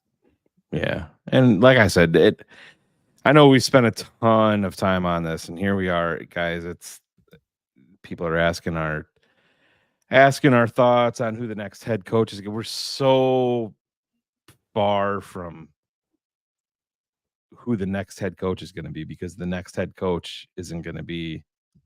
I doubt it's going to be the interim. You know, they haven't even fired Matt Eberflus yet. So, I mean, here we are. We're 4-4. So, did you see Eberflus go to the podium today, or was it yesterday? His last presser. Do you see him go to the podium? He had one today. So today, it's so nonchalant, business as usual. Like, well, there's a way to look at that. So bad, bro. There's a way to look at that, because if you go back and you look at him last year in the pressers where he was kind of uptight, you can literally see the moment in time where they gave him the notice of that he was not in jeopardy of losing his job. You know, it was right around the time with the Jason Leisure, you know, what's up yours? Yeah. And I think Courtney talked a little bit about it on Hogan Johns today too. And you just, you saw and you heard a different Matt Eberflus. Him coming out with a more business-like approach and like serious approach means that he feels the fucking radar lock on the back of his head. That's the way that I'm looking at it. Like I said, you're going into self-preservation mode. Ryan Poles isn't going to save Matt Eberflus and, you know, ruin himself. It just doesn't work that way. Like I said, you don't become a second-time GM very often. That's probably right. Yeah. Yeah. I'm Matt Eberflus. Oh, yeah. No, that's what I said. But we got a couple things going on. And yeah, we're at 9:55 here, Phil. But let's, like I said, I want to get off but our guy Jose Torres has this, and so I'll let you talk about this and get this out here for the masses, because I know a lot of people have, and I know you have some news. I'll let you address. Oh, yes. This. Like tonight, I wanted to come on here, just share with fans and people. The whole intent was to have my father and me go to Chicago. My mom has gotten very ill, very difficult time here for the last 3 or 4 weeks. So it's unfortunate my dad won't be able to get away from being with my mom. He doesn't feel comfortable, and I get it 100%. It's not been good. And that's just taking me and him out of the equation. So we're not going to be traveling to Chicago to be there. Shane will be there and the rest of the crew, but I'm going to sit this one out and stay here and help my family. And I hope people understand that. I know my dad was trying to go, and then things took a little bit of a turn for the worst. So just, I know he wants to come on the next film show and talk to the patrons because that's just how he's built. Like, I want to let them know, but it's been a tough time for everybody here, and she needs a lot of care from him. So sending positive energy towards my mom. I appreciate you all. I don't know, it feels different talking about my mom than normally talking here, but it is something that everybody's dealing with here as a family. So, as you said, they're family first, and thank you all for the prayers and energy. And I know I'm short, right? You got that on top of it, so it sucks all the way around. That as well. I'm never short on words. Never short on words. So, yeah, but it's it's going to be a good time. You guys are still be going to the tailgate. Yeah, it'd be a good Ivan time. will be there. Where did Ivan go? He is cutting tape currently. Oh, okay. So he was gonna make a point, and I was finishing mine, and then he went away. I missed Ivan. Yeah, so if you're going to the tailgate, throw your name in the chat, and hopefully you've bought your tickets. They're all mobile tickets that will be scanned. Shane and Riley will be there. Yep, my son Riley. We're getting in town Friday night. Mr. Vargas is coming to pick us up. I'm not sure we'll be doing too much on Friday night, but get settled into the hotel and relax a little bit and see what's going on. But we'll have all day Saturday to kind of figure things out. And Mike Feldner is going to be at the tailgate. Oh yeah, he's going to be at the game with us. Congratulations! He Mike, won. He won one of the tickets. New grandfather, by the way. Oh, how old is Sean? My guy Stewart. You will be there too at the game. Where's the tailgate, Shane? Dion Hall wants to get out. Let me get the info up here for you. Start talking, Phil. And I was wondering where Angelo was. He was supposed to read the whole directions of where you have to be. Wabash and Cicero. Yeah. Is it Cicero? Something like that. It's going to be our guy, our friend of the network, the tailgate, Shanley. How do we say his last name? Tim Shanley. Yeah. Tim Shanley. Yeah. My guy. I've been there before. All you can eat, all you can drink. Open bar. Games galore. $50. $50 to get in, but like you said, all you can hang out with Shane and Riley. Is Uncle Bullet's gonna be there? Is he going? No, he is still recovering from his Yankees getting their asses handed to him in the World Series. So yeah, I did laugh out loud about Bullets will break the Khalil Herbert trade 8 hours later. Yeah, just think, guys, only 3 more hours to wait before Bullets text us all about the Herbert trade. Here it is, the Chicago Bears Tailgating Club, New England Patriots, 2200 South Wabash Avenue, Wabash, Chicago, Illinois. And yep, you're gonna go right here to this El Bandido. So if you go right to Tail Greeter, you can go there. You can fill out. It's going to be $50. You can buy, how many ever tickets you want. It's going to send it. Everything is mobile, so it'll bring it up on your phone. They'll scan it, and this is what the tailgate includes: chef-prepared barbecue buffet from award-winning Firewater Barbecue, full open bar, live DJ playing music. Tailgate games are scattered throughout the lot for all to enjoy. I know the CHGO tailgate is right next door. So I mean, if you want to get into that one, the HGOs is $75 a pop to get into. I know Greg Braggs will be over there. I am going to be making come walk across. Well, I'm gonna make an appearance over there too There with you CHGO just for a little bit, and yeah, so we'll be over there. But yeah, just go to Tail Greeter, go to the Bears versus Patriots. That'll get you in. Jose got his ticket. Jose's got his ticket. Anthony, Gilligan's, Anthony Pageant, open bar. There he is. Dion Hall's in. He found it. He's going. Make sure you go. Say what's up to your boys. You'll have a good time. CMAC. There it is. Cermak is 2200 South Wabash Ave. Yep. I will do BHL, yes, on Sunday. I'll hold down the fort. I'll get Shane and send me everyone. the link. Yeah, as long as the Wi-Fi doesn't suck in Chicago like it normally does.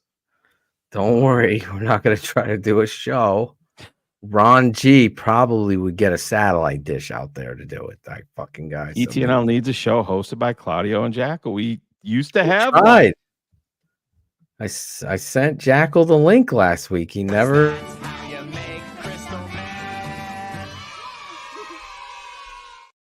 He said soccer's over, man. Yeah. I haven't seen him all week. He says he misses the show, misses the fans. He wants to come back. Robert Nash will be at the fucking tailgate.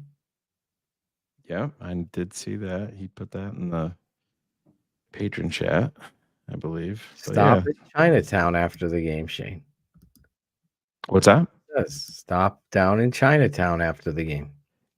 Yeah, I'm sure we'll be talking to Laris and see what's going on. We don't have anything concrete set in place yet for after the game, but I'm not flying out until Monday, early afternoon. So I actually gotta figure out how I'm gonna get to the airport Monday. Ron G. No, we're very economical, my family.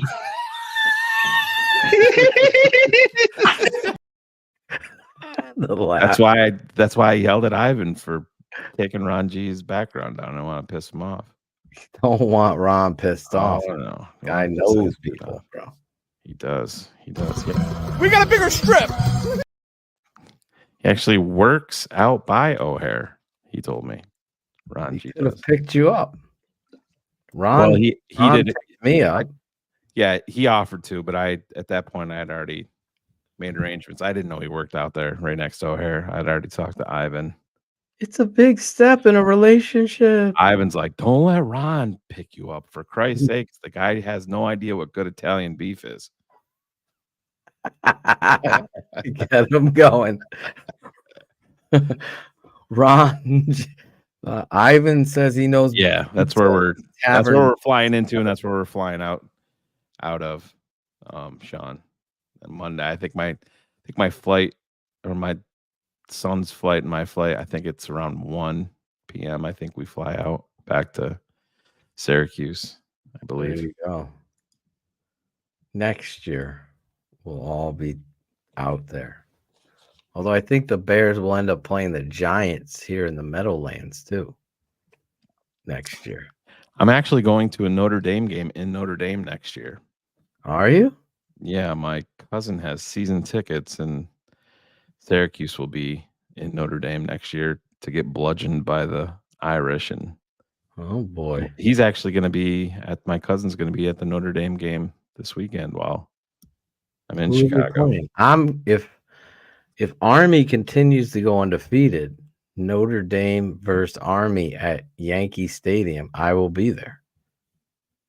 College game day will be there with Coach Ray. Gerald Smith. Oh, sorry. What time is Hans coming in? We were gonna fly in Friday morning, but we pivoted and we're gonna be flying in. Jose Friday. Torres is picking him up at the airport around 7:00. Are you sure Hans will be safe, Jose? Jesus Christ. Yeah, buckle the fuck up, Hans. We know Jose. Jose's like fucking blower on. Can't see through the smoke. This Volkswagen van has a little smog in here. Hans, you hold this and shut the fuck up. They don't got this in Germany, do they? Yeah, in Amsterdam. It's not in Germany. Robert Nash, there you go. You can link up, Phil. If you go, he's trying to go too. I can't go, Rob. But No, I think Shane he's is talking going to about be there. the Army. Oh, to the Army. I think that's what he was implying. Yeah. Yeah, if you are, I will let you know. As long as Army stays undefeated, then we're definitely going. I'm going in the RV. Coach Ray Derwin's RV, Shane. Nice. Got an RV truck. Gonna ride into Yankee Stadium. Oof, that'll be a lot of fun. Yankee Stadium. Gerald Smith, $1 first, you last. It really doesn't matter when you have SEMO. We could have had Demo, but because we had SEMO, Demo said, I'm leaving for Detroit. True story. Right. Alex Sims, $1.09. Our defensive tackles are Dexter, Williams, Pickens, and Coward. I know. It's getting slim pickings. Do you think is our guy on the practice squad? Sorry, Chris. Bye, buddy. Enjoy What your happened time. You know, the same old typical nonsense with that same old white boy shit. Yeah. Using a slur when you're talking about Caleb Williams is always the right way to go, right? Oh yeah. Scumbag. Yeah. Yep. Is our guy on the practice squad, or did they let him go again? Who's that? You Our talking about defensive tackle? which one? He's not there. Which one are you talking about? From Tusk. No, they released him. They released him. Fuck. You're talking about Travis Bell? Yeah, Yeah. they released him a couple weeks ago. Fuck. Yeah. Mike Feldner, $5. You think there's any world in which they offer Ian enough money to stay? He got a sizable raise. I don't know if past off season. it's about that. I think he wants to be a GM. Well, he wants to be a GM, and you can't, preclude him from doing that. But he's got enough clout and enough people that have been after him where he's selective. He could have been the general manager of the Arizona Cardinals, and he turned it down, pulled his name out. So, and I know they're playing better than we are, but I don't particularly blame him. Oh, thank you, Shy Bear. I'm sorry about your family. Yes, I appreciate all of the support. We always say TTNL is family until you act like a jackass. Like, there's nothing I hate worse than a two-face. I don't like a two-face. Like, I promise you, I am not talking about you when you walk away unless someone brings up a joke or something and we're laughing about it. I'm not the guy that's going to talk about you. Like, you come up, we're talking, it's a good conversation, and you walk away. I will step away from people that now are talking about the guy that walk away. I lose respect for them doing that. Is that the best segue ever?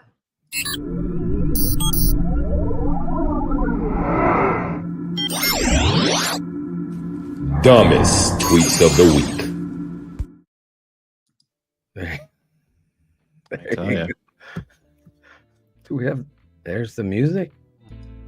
There we go. Oh, it's coming back, Phil. Oh yeah.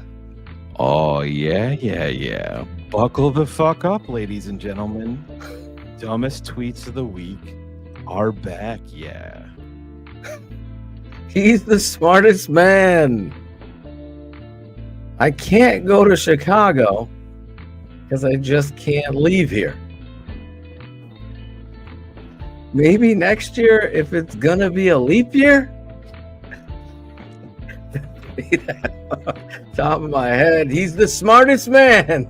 And these are his dumbest tweets of the week. I'm gonna tell you, shit in your hat and get the hell off the field.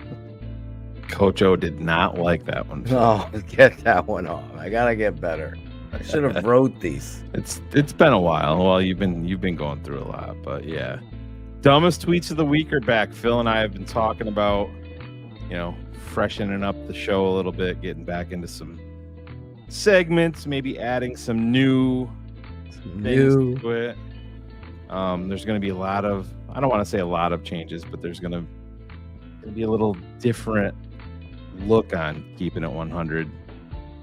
Not in terms of the aesthetics, but maybe a different sound, maybe a little bit different look. Yeah, the same old fun along the way. But let's get into it. So the funny thing with tweets of the week is they aren't always tweets. It involves all social media. We scour. I should have scour the social media. Yeah. And I have people knocking down my DMs, knocking at my door, texting me, bringing me all of this wonderful nonsense because they kicked me off of Facebook, I don't know, a year ago, 2 years ago, for no reason at all. But anyways, let's get into it. So this first one, you may remember this name, Rashad Kennedy, also known as Cool Kennedy, posted this on Facebook. Rashad had to say, people believe in hope, though. Hashtag Clown City.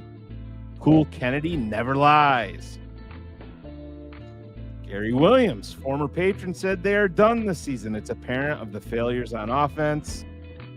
Number one is Waldron. Rashad had a response to that and said, sometimes I hate being so right. That's great. Do love the hashtags, though. Clear shot at tape never lies, I guess would be my next guess. And that brings us to this. Also from Rashad, also known as Cool Kennedy. I remember when motherfuckers was talking like they knew about some football. Well, I don't know. I think maybe he's probably talking about the tape never lies again. So that's going to bring us here to number 3, ladies and gentlemen. You may recognize this name because this is Rashad Kennedy, also known as Cool Kennedy, once again, talking to Gary Williams, referring to us here at TTNL Network. They bet it all on the quarterback would change the world. Although important, this is a team sport, coach included. They sold the hope. The unnamed Bears podcast saw the hope as the most profitable. The Bears organization did the same thing. Threw players under the bus and rode over the bodies. But time will always tell. They just love living in this hell. Let's be honest. We know who the unnamed Bears podcast is. Cool Kennedy, right? Rashad? We use names here. We don't hide. We call a spade a spade. I butted heads a couple of times with Cool Kennedy. Mainly way back 2 years ago in the Atlanta Falcons game. He got upset at me when Justin Fields ran the football in Atlanta and he got hurt. He said they just ruined the Lambeau. That was what he said. And I had a comment. I'm like, they're trying to win a football game by any means necessary. I don't think that they wrecked the Lambeau. And he took offense to it. We talked it out. Then a little bit later, he butted heads with Ivan Vargas, and Phil and I talked about it. We talked about it before we talked to Ivan, and we got Ivan on the phone, and we said, hey, listen, just to keep everything cool here at TTNL, give him a call, talk to him, air out your grievances like men do, like big boys do. And Ivan called a couple of times, 3-4 times even. Phil called. I reached out. I believe, Phil, you even talked to his mother to see where he was. Well, to that point, we never got a response back from Rashad Kennedy, and he removed himself from everything TTNL, everything on Facebook. But he's continued because his favorite player, Justin Fields, is no longer a Bear. But where I take exception is to bullshit like this. When they sold the hope, the Unnamed Bears podcast saw the hope as the most profitable. So in that world, what you're telling me is that Phil and I sat down and schemed with ourselves to say, you know what? How can we fuck over the fans? Because we're not going to tell the truth here. We just want to see how we can make the most amount of money off of our fans. So, Rashad, this is where you're not cool, Kennedy. You're not even fucking tepid or fucking lukewarm at this point. You're pathetic, or I would even go as far as saying fool Kennedy. Maybe run with that one with your thought process on this. Because if you're telling me that we at TTNL haven't been pounding the table, even while Justin Fields was here, about the coaching staff and Matt Nagy wasn't good enough, the coaching staff with Matt Eberflus wasn't good enough, we were all about Justin Fields here and wanting to put him in the best position that did not include this coaching staff. Same way that we're doing it with Caleb Williams. But you want to keep on taking your little pot shots, it's fine. We don't play that game. This is how we answer to it. We're going to talk about it. We'll use your name. We're not going to run to Facebook, say the Unnamed podcast. And I understand you can say that we never referred to Bears Barroom. Everybody knows who we're talking about. We've talked about Bears Barroom 1,000 times here. We've talked about Aldo. We've talked about Greg Gabriel, all of that stuff. Everybody knows. But now the focus is on you, CK. Rashad, and you're actually a dude that I had a ton of respect for until you handled shit the way that you handled it, by going away and just taking your ball and not being man enough to respond because of your superhero, Justin Fields, you felt like was omitted from your favorite football team. It has nothing to do with Justin Fields. It has everything to do with the team. We are analyzing the situation, and we came to the conclusion that Caleb Williams is a better quarterback than Justin Fields, by the way, who has been benched in Pittsburgh. I saw your response about that. He wasn't really benched. He's just getting replaced by a savvy veteran. That's what that is. Well, probably a little bit more to that. So I take complete exception to your bullshit, Cool Kennedy, Rashad, about saying that we're selling out and wanting to do whatever is most profitable. That's a bunch of bullshit. It's a pussy way out. You got my number. You can call me anytime you want. You got Phil's number. You got Ivan's number. You can get a hold of us anytime you want. And you know what? I'll still talk to you about this. I'll tell you my feelings on it. You may not like them. Phil and I are anything but bashful when it comes to this stuff. Phil and I ourselves have had uncomfortable talks. But what you did and the way that you're handling this is the pussy way out. That's what you're doing, Rashad Kennedy. And that's why you right now are on the Mount Rushmore of shitty ass dumb tweets and takes on social media. You're up there with Swifty. You're right up there with all those guys for your bullshit assessment and pure fucking bullshit take lies. Be a better man than that, Cool Kennedy. You are my dumbest, not even the dumbest tweet of the week, the dumbest shit I've ever seen since I've been doing this. That's what I have to say about that. Wow. You got it all off your chest. You know as well as I do, Phil. It's a bullshit way out. Sorry. Well, just to give clarity and context that Shane is completely telling the truth, I love Cool Kennedy and loved him. The reality... I did too, dude. Great dude. I didn't like the way that he handled the shit with Ivan. You said it well. I just wanted. It wasn't once, because I'm the kind of guy that goes against normal guys. Like, that's just how I am. I just like to have everybody together. You feel me? I like peace. Like, you can debate and disagree, but you cross a line when you start talking out of the side of your mouth, like I was saying, and that he was chose just his fandom of Justin Fields over the brotherhood that we've built here. Nobody in this fucking TTNL ever. In fact, I've let people go. I did not let Cool Kennedy go. He left. Did not respond. I mean, numerous calls. Way beyond the normal person would, because I cared about him, and everybody has problems and things go on in life. So it could have been something other. Then it just became silent. You're not even responding. And then you're running your mouth side talking us. Come on. I don't even know about this stuff until Shane and Ivan were showing me. I'm not on Facebook. It's childish.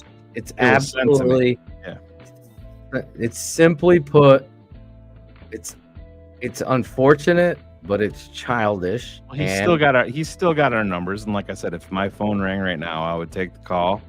Like I said, I'm not a dude that holds grudges like that. I'll talk about it with Phil. You and I have had uncomfortable talks with each other. That's a part of life. It's part of being a man. It's part of raising kids. You have that shit. It's just that it's a bullshit way out. Like I said, I would respect Cool Kennedy more if he said, yeah, I don't respect Shane and Phil for their football take. That's fucking fine. I've been wrong about lots of shit. But yeah, these motherfuckers think that they know football. They decided what was more profitable, and that was the way that they want to get the fuck out of here, man. There's never been a moment where we ever were looking at profit. The fucking whole context of how he found TTNL was through the music and the tape breakdowns that I did, which, by the way, he admitted. So for me to show the tape to people like Kerry Franklin and Jose Torres and Bullets and Logan and all of these TTNL fans that have been here forever, Sean Hall, all these dudes, Anthony, my guy Anthony Gordon, he's been here forever supporting, right? I show the tape for the truth story. I don't show. That's how you found us. That's how you went to. And that's the reality of where you like the show. So when it didn't fit what you wanted to like in Justin Fields, and I'm showing how Justin is slow, taps the ball, can't process, can't throw over the middle, can't do these things. And yes, my number one problem is Matt Eberflus. Prior to that, Nagy. But then Justin isn't improving in year 4, and there's a better thing, and you have the first overall pick. And just to even fucking imply that we weren't talking about fucking getting rid of coaches, it's pathetic. It's a disgrace. So the reality of this, Oliver is 100% correct. There always is two sides to every story, Oliver. There's no other side to this story. There's literally no other side. I'm sure he was pissed about Justin. He disappeared. Asked Cherie and Ivan. I tried to bring peace together. Like I said, Phil even reached out to his mother just to make sure that everything was okay with him. I couldn't even get him. He just disappeared, and it turned out to be because he loved Justin Fields. That's it. We don't all have to agree on that stuff, but you don't turn your back on your boys. You don't turn your back on friendship and people that have gone out of their way for you. Shane has every right to be pissed at it. I just looked at it and I just shake my head like I can't believe it. It's sad. It really is. Even the little barbs, and I mean that's part of doing what we do, but like I said, and I understand him and Ivan butted heads and disagreed on that, but at least Ivan was man enough to call repeatedly to talk to him about it and just to air the grievances. And you know, if Ivan can hear us and pop on, I'll let him address that if he wants to. But you and I reached out to Ivan specifically about calling Cool Kennedy and talking it over with him because we didn't want it to be bad vibes within the network. Because, I mean, let's be fucking honest. Well, Ivan's super talented and Cool Kennedy's super fucking talented. We use the music here. It's probably going to fucking change. Let's be honest.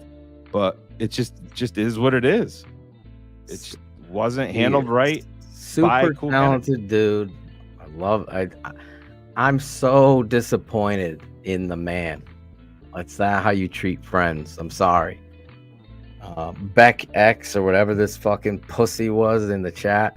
Yeah. He's never had a friend, like a real friend. Like I've done things for Cool Kennedy. He tried making it. He got blocked and then came back with a second profile and tried making it a race thing, which is just completely laughable. But yeah, it's all about friendship and loyalty. You don't listen. This authentically transitioned to that because I was just thinking of people that are so nice to people in their face and then turn to me and start talking shit about that person. I lose respect for the person talking shit about the person that just left. I just don't do that unless I have a problem that I want to kind of go through. So if I was hanging out with Don Beeks and Nick Visons came in, and Vison's been very weird in the chat like Logan Frost usually is, then I'm going to ask Don, like, hey, what's up with that guy? That's the only way. I'm not going to talk shit. I'll say it to your face. Like, it hurts me deep that a friend would ever do that and not have the talk and then know the integrity and invite these people to meet your family and you talk shit like that. It's just sad. Like, you open your door to people. There's a level of integrity. If I could teach anybody anything, I'm 51 years old. I have so much love to give. My life isn't easy, but I fucking get so frustrated by the Chicago Bears and the things that I see that I said, you know what? I'm going to drop everything and put my energy and talent into showing fans and people the truth. And that's how it started. And of course, we all make mistakes in our lives, but the one thing I'll never, ever consider a mistake is showing people the truth on tape and saying it truthfully on the shows. We go in any direction. There's no script, and wasn't even thinking I was going to even be talking about this tonight, but it is a letdown that someone takes, at least have the dignity and courtesy to answer the phone or respond to a text even. Like, there was zero. But yeah, I mean, he's removed it had nothing to do with like cars or Cherie or anything like that. And I believe he's removed all about Justin all Fields. connection. Yeah, all over Justin Fields. That's what I'm saying. It's just take up that shit with Ryan Poles. Yeah. Or say, we'll see. I like the guy. I thought he got a raw deal. Whatever your story is, but don't take it out on people that have gone out of their way for you and would do anything for you. That's where Shane's, whoever sent that this is recently. Like, again, we're going to take victory laps now. We know the stories. People are going to take victory laps now with a rookie, with a shitty head coach.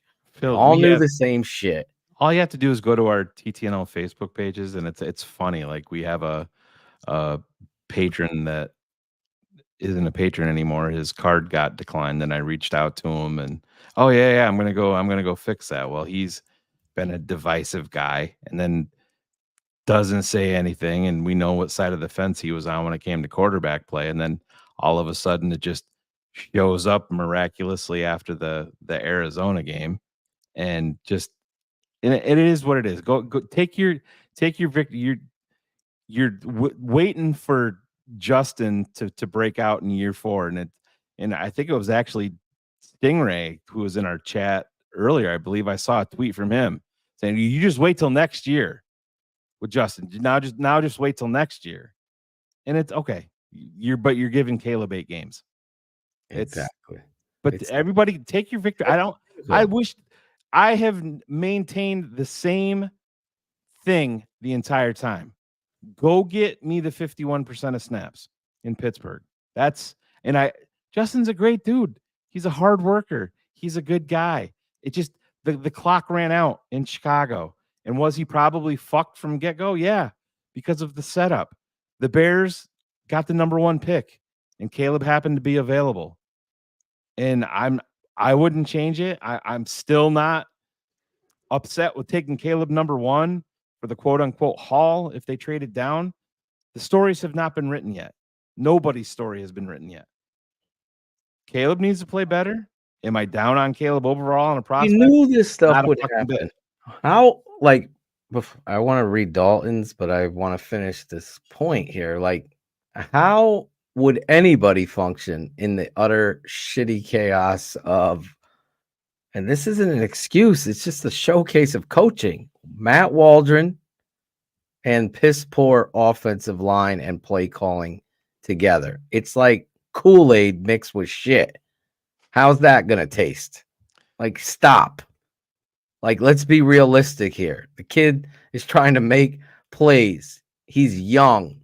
He's getting sucked into trying to lead a team with a shitty, negligent head coach who should be doing it for him and guiding his way and isn't. That same head coach that should have been fired last year and never hired, arguably. Should have been Dan Quinn or somebody else to begin with. Jim Harbaugh should have been last year. So, yeah, when Shane says this falls on the feet of Ryan Poles, he means it. He's not going to erase that from our show.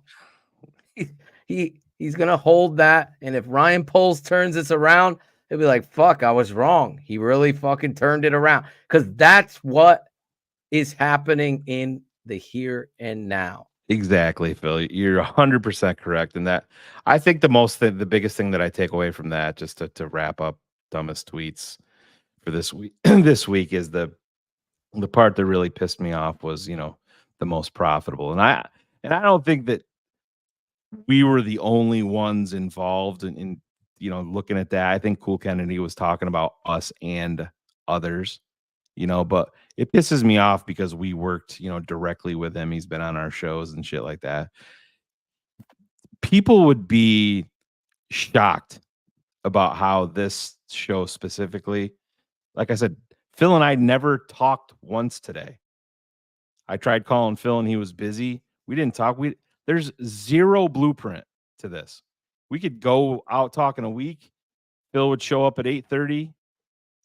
I'm here, and we just roll and we just start talking ball because we've known each other, and Ivan and Cherie and Cars and I are pretty much the same way on Cars Keys. It's just we have that camaraderie, that brotherhood, that sisterhood, all of that. And there's never one time since Phil and I started TTNL in summer of 2020 have we sat down and said, oh, how can we make this, more profitable and take away from our fans. It was our biggest talking point on that was originally we were going to charge $10 a month for our Patreon. And then we thought that was too much. Actually, Steph and I were both, pushing on that. Right. And Phil's like, no, I think 7's better. People don't have a lot of money, a lot of money to spend. And listen, you can't say that times are tough with everybody. Every dollar fucking counts. But yeah, 7, we've never changed it. We've talked about changing it. We said we were going to change it. We still haven't. So it's never been about what's the most profitable for TTNL. And like I said, we're banging out a 3-hour show on a Wednesday night when we have a successful, thriving Patreon that we make money from.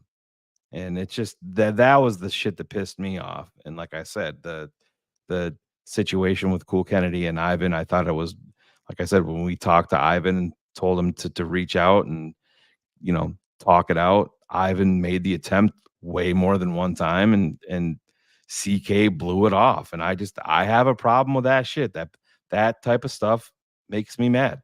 I don't have room for it. It's I'm not built that way. Yeah, you don't crawl in a ball and pretend that this shit didn't happen and you didn't create some of it. Dalton Spain, $9.99. Do he forget we wanted Jim Harbaugh? He's talking about, and I learned one thing about football because I coach as if, well, if anyone agree on everything, you're probably not a good team. That's what makes you guys great. We get the real shit here. Jason Fajardo, I'm hoping he'll be at the tailgate with you guys. I've had the pleasure. He was wearing his TTNL swag when he voted, and someone screamed out, TTNL! What'd I miss? And then I found another TTNL fan in my town. You have tons of them. Fuck the haters. There's Ivan. I appreciate that, Fajardo. Ivan, you missed a lot. Ivan comes right coming in hot with a his name yawn. change. A yawn. Dalton Spain, $4.99. Good friends are hard to find. It's crazy. Justin might not be in the league that long, and you lose good friends over shit. It's not worth it. Dalton took the words out of our mouths. That's what we were talking about, Ivan. Shane was dumbest tweets of the week. Oh, talking about Cool Kennedy taking shots, veiled. Oh, completely. Who's adding the banner back that's covering our foreheads? I don't know. That was me. Sorry about that. But yeah, that's what we were talking about, Ivan. We had a little bit of a riff with Cool Kennedy, and Shane and I were asking you to reach out and talk to him. You were like, no problem. Look, I went at him directly in our group chat when that shit happened. I went back and reached out. I don't need to fucking kiss your fucking ass, man. You know what I'm saying? I thought the beef was smashed, and now you want to leave. You want to talk your shit. Go ahead, talk your fucking shit. But it's from afar. It's whenever you can. It's when things are down. Are you even a Bears fan at this point? Just a clown. Just a clown. Yeah, we talked about it, and it is what it is. And it's the part that gets me is, like I said, he's talented dude. And I don't know if you heard the dumbest tweets segment, Ivan, while you're cutting it, but I went in kind of open and raw on my rant. I don't want to go down into it again, but like I said, it's went all in. Yeah, he was I just don't like the way that he handled it when he has access to all of us.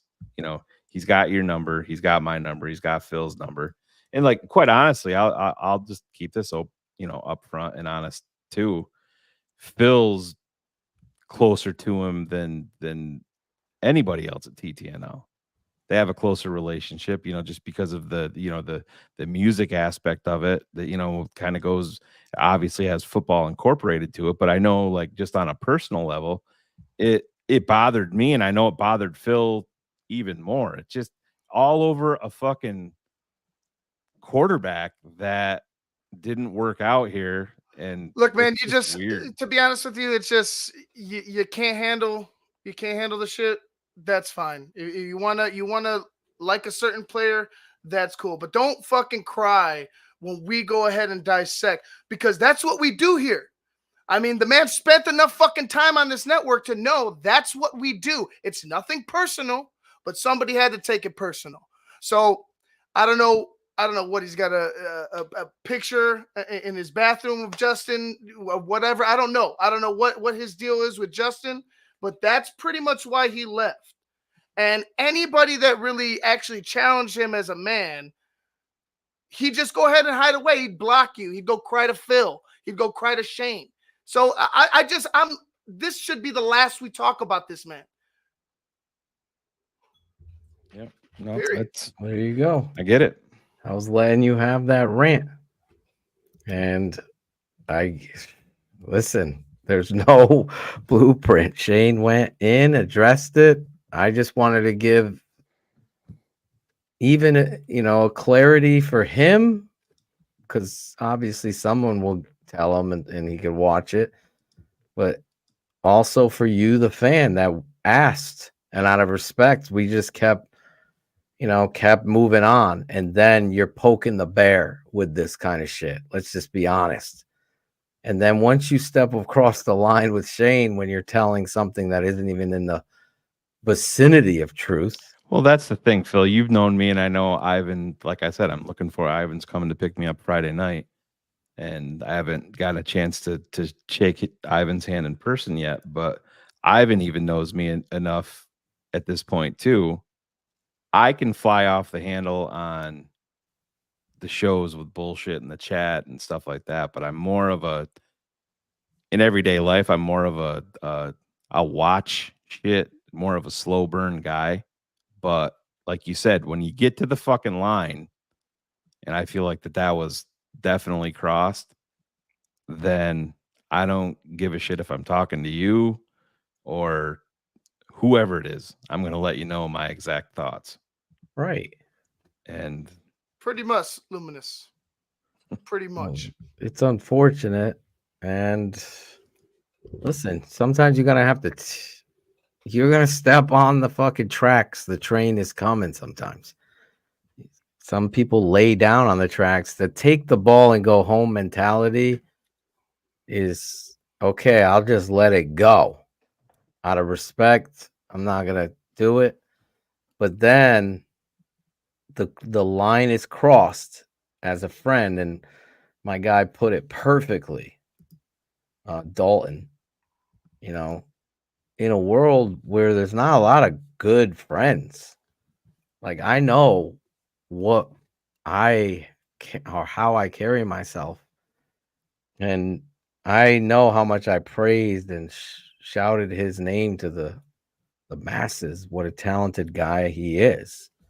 But you can't take that kind of approach with people based on your fan and how you fan or your favorite player. It's like me getting upset with Shane taking shots at David Montgomery. I just laugh. Like, people will know the truth. Everyone stands on whatever side. I think David Montgomery shows exactly how great we thought he is and was. And that's where he is. The same can't be said here. We did everything in our power. So have Shane and Ivan. And hey, man, we always talk it out as a family on this network. You can't say this is a family and then you take those pot shots.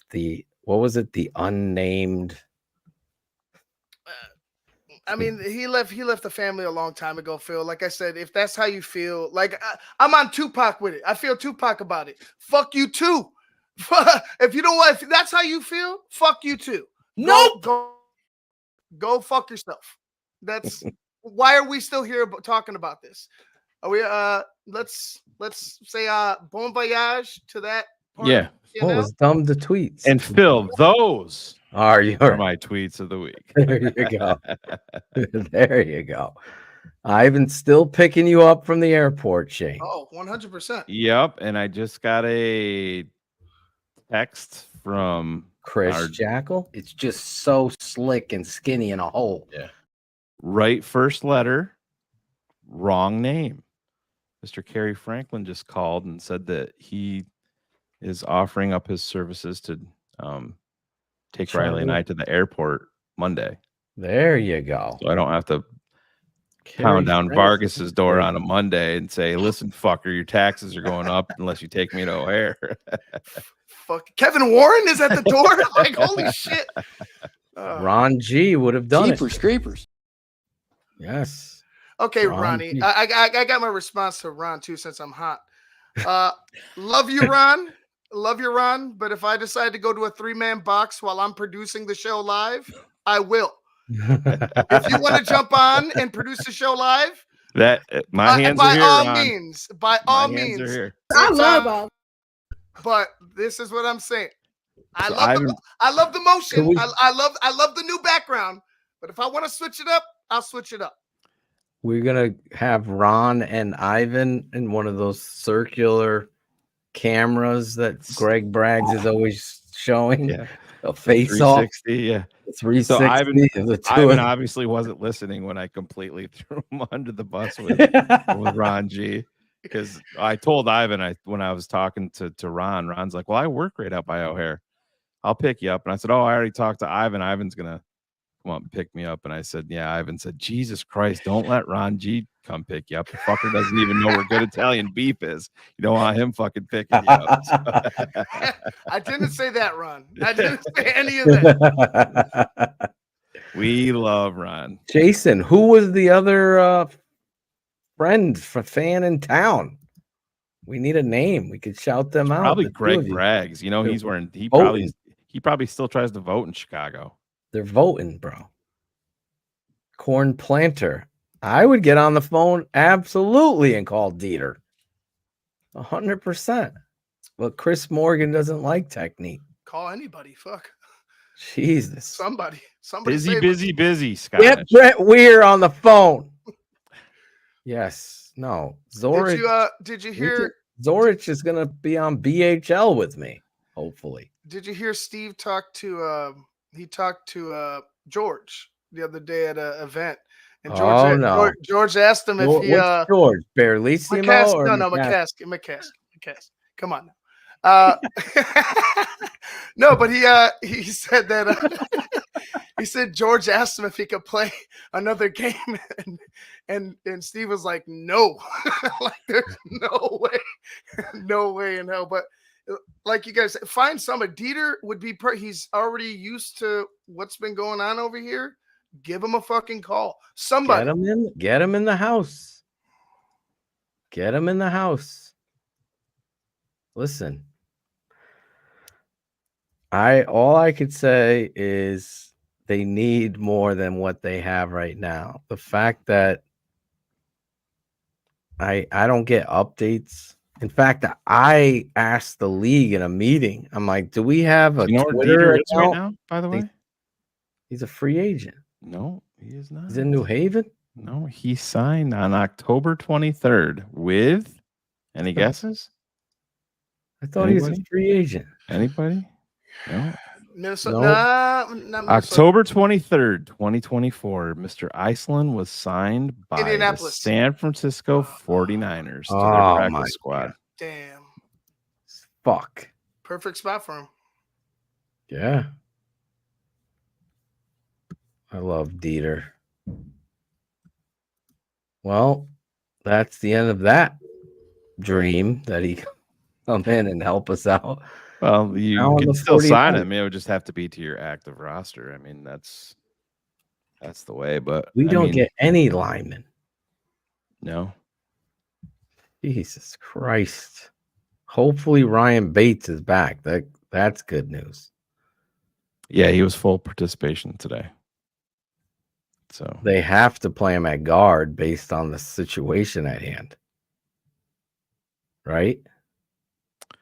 You were going to see Pryor out to right tackle. Yeah, you can't. Listen, you just have to think about you got to think about your rookie quarterback. You want him, trying to get everything settled, and you want to fucking pull the center that he's had for. Yeah, you can't fucking do that. And it's, don't forget too, because I believe Shelton is that it's a hand switch also. One's left-handed, one's right-handed. So little things like that all stack up. Yeah, I mean, and listen, Shelton isn't perfect, but Shelton in moments hasn't been as bad as Lucas Patrick was. He wasn't as bad as Patrick or his predecessor. Sam I am. I'm just trying not to piss off Olin. I already made him mad once. I don't need to make him mad again. Give me some fucking names.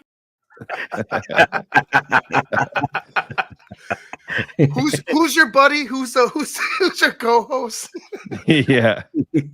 Oh, jeez. I'm like, what the fuck did I do? He was pissed. Fired up. Who the fuck's your buddy? He took it out on Adam Hogue that same week. Yeah, she's fucking threw him in a fucking locker. It was supposed to be for you. No, I love Olin. That's what we the want. best. Listen, He should be coaching. Oh, fuck this.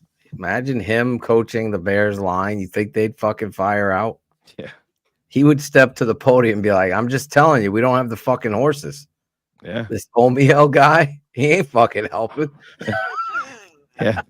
We got a great That's defense. what they need. They're so afraid of guys like you him. just gave them Julius Peppers to a defense with Black and Briggs and Peanut, and Yeah. Vasher and all those guys, and I got Frank Omiel. As think- much work as we put into this, I can remember even back when they signed Omiel, I'm like, who the fuck is Frank Omiel? I mean, I knew of him, but just like very, very little. And that was the Bears' first free agent signing. That was their priority signing. Oh, God, Frank. He came from the Seattle Seahawks. Yeah.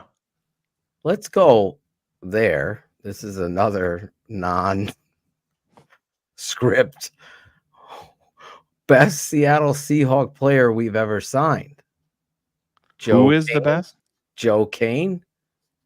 Philip Daniels was a good signing there for a while. I mean, he wasn't a superstar, but he was real solid defensive end. Yeah. It certainly wasn't Rick Meyer. Jesus. Do you remember? So when they signed Philip Daniels, do you remember who the big time, quote unquote, big time corner was that they signed that year from the Buffalo Bills? Do you remember? Oh, yeah. Thomas Davis, right? Thomas Smith. And he was fucking horrible. John Tate was the Chiefs. We're talking Seahawks. Yeah, he was a restricted free agent. The Bears put the old poison pill. Yes. And that was when that was going around. Yeah. He was the Chiefs. Who else did we sign from the Seattle Seahawks? Did we ever get any receivers from them? I just remember Joe Kane, Matt Waldron, Philip Daniels. Oh, Travis Homer. Yeah. Travis motherfucking Homer. Jeez, we have not had very good luck with the Seahawks. Oh, I'm sure that there's got to be quite a few more. Dave Craig. Oh, yeah. Big Hands Craig. Baby Hands Craig. Oh, we had another lineman. What was his name? Jeez, I could see him. He reminds you of Frank Omiel. Fuck, I could see the dude. Oh. Jermaine Ifedi. There it is. What about TTS Cam? TTS called it. Yep. TTS called it. If you're going to be Darrell at Taylor, Phil? Oh, Darrell Taylor's a trade. Yeah. Jimmy Graham? Yeah, we'll count it because Meyer. Jimmy Graham came here. Did he come from the Fabian Bones, Jonathan Bullard? Bones. Yep. Artie Burns. Fabian Bones. Yeah. I fucking love that name. Oh, you have it pulled up. Yeah, I got some names. Oh, Jesus. I'm going to go Dave Craig, Chris Gray, Jason Peters, Philip Daniels, Andy Heck. Andy Heck has got to be the number one. Yeah. We got to go Andy Heck. Joe Kane. Yeah. How awesome is that name for a line? What's Joe this Kane. dude's name? Joe Kane. Well, I was like, yeah, Vincent Smith was another one that was an amazing name. You want to get down. Get down. Joe Kane. I used to sing that every time he had a sack. Number 59. Wani's Bears. I wonder if Dante Jones liked Joe Kane. I remember huge fucking eyes, that dude. I must have been in college. I think I was home for the weekend or something. There was a Bulls game on. And I'm like, why do they keep on showing Dave Wanstead at the Bulls game? He was wasn't even sitting in the front row. And then they fucking went up and interviewed him. I'm like, really? Who the fuck is that? Dude looks so familiar. And they're like, oh, Dave Wants said, is it the Bulls game tonight? Whining and dining free agent linebacker Brian Cox. Yes. And then he agreed to terms that night because his wife was from Chicago. Got him from Arizona. No, we actually got him from Tampa. He was a free agent, yeah. Yeah. Arizona drafted him. Arizona drafted him. He went to Miami after, right? He went to Tampa. No, Tampa. I mean, but he went after the fact, right? After the Bears, he went to Miami. Am I wrong? Thomas Jones? No, Brian Cox. He went to the Jets. Oh, no, Brian Cox came from the Dolphins. That's what I was asking.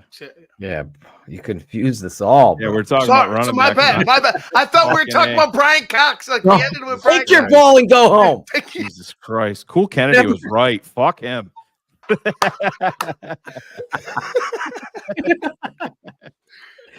Don't crash the Lambo. The Jets. Oh, dude, shit. remember this dude I loved from Florida on tape? He was undrafted. He went to the Packers, and he's starting for the Packers now. Don't you remember Beltran Cox?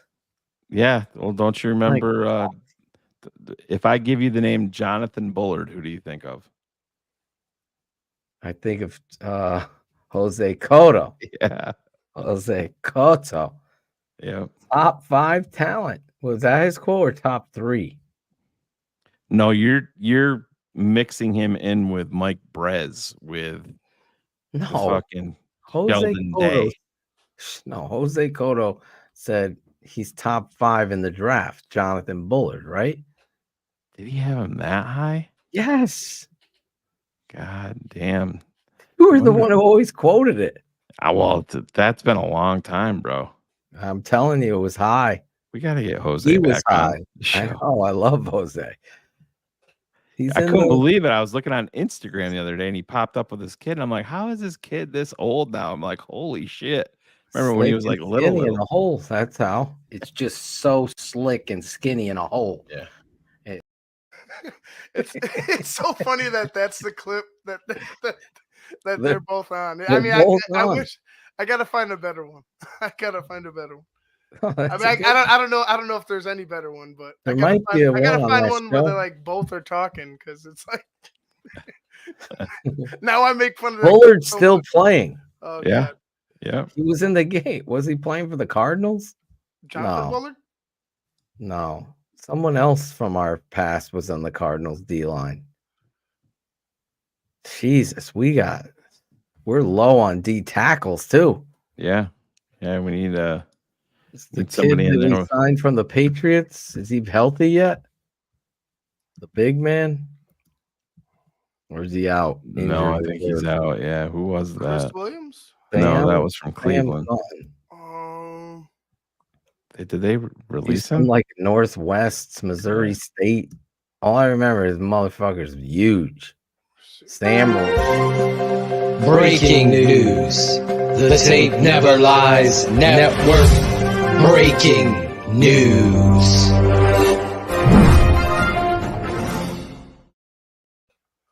There it is. Oh, Jesus. So if you took those shoulder pads out, that shit's going down to your shins, right? That jersey? No. Come on now. Ivan? No. That It's cut right there. They made it nice, a nice trim line. Yeah. It looks like those sleeves are tucked though. Yeah. Sleeves man, are big. This looks We like used to tape those up. They wouldn't let us tape them, Ivan, for the you look like you have your older brothers. Mrs. Atoshin took Phil to Ames. Mom, can I have that Hofstra jersey?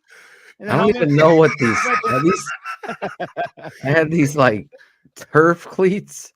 Did you just buy this at the store and like just take pictures? You know what I'm saying? Like That might be the single worst helmet I've ever seen on a football field. Everybody had to put that helmet in front of them too.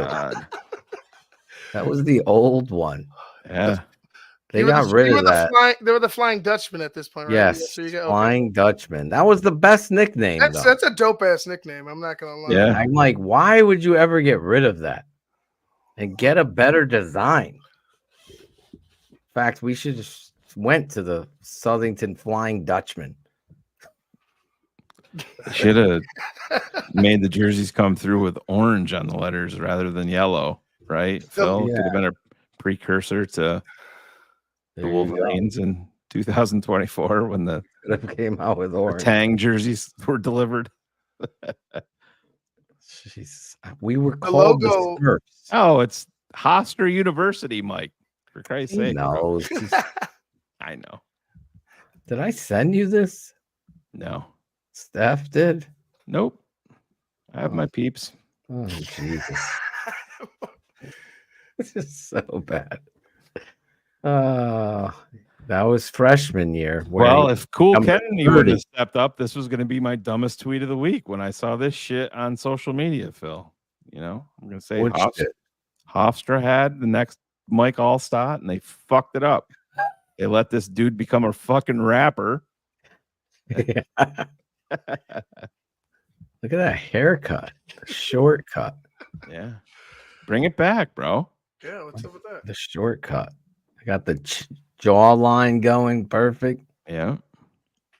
175 pounds. Got the veneers showing up there, bro. Come on, look at those pearly whites. I think those shoes were like the worst turf shoes. Like my mom got them. They look like ballet shoes. They're like sneakers because that turf was so fucking hard. You had to wear special like turf shoes. They look like cloth material. Oh my God. Even my socks. Yeah, the socks. What's going on with these socks? Not sure. Yeah, it looks like you put in like a fucking. Those socks go up to your knees. Yeah, the socks. Oh, jeez. So you take those shoulder pads off there, you could tuck the bottom of your jersey in your fucking special socks there. This jersey is cut at the waist. Doesn't It matter. doesn't fall down. You don't have to tuck it in. Jesus. It was Why aren't they Dutch colors? Yes. Like if you're the Flying Dutch, I don't know. Bro, I would ask that shit back then. I'm like, why don't we have a logo on our helmet? A Flying Dutchman. Like some dude in clogs. Some guy's got to fucking come up with something. I think it was like a plane, the double wing plane, the Flying Dutchman. Oh, I see. So yeah, because something like that, like the blue stripe and the blue. I'm assuming Hofstra on the helmet is blue, and then outlined in yellow. The yellow on the helmet and the blue on the helmet don't even match your jersey, bro. I said the same thing. It looks like you stole the cafeteria worker lady's shoes. Yeah, Janice, can you throw me over your orthopedic shoes? I love my cleats.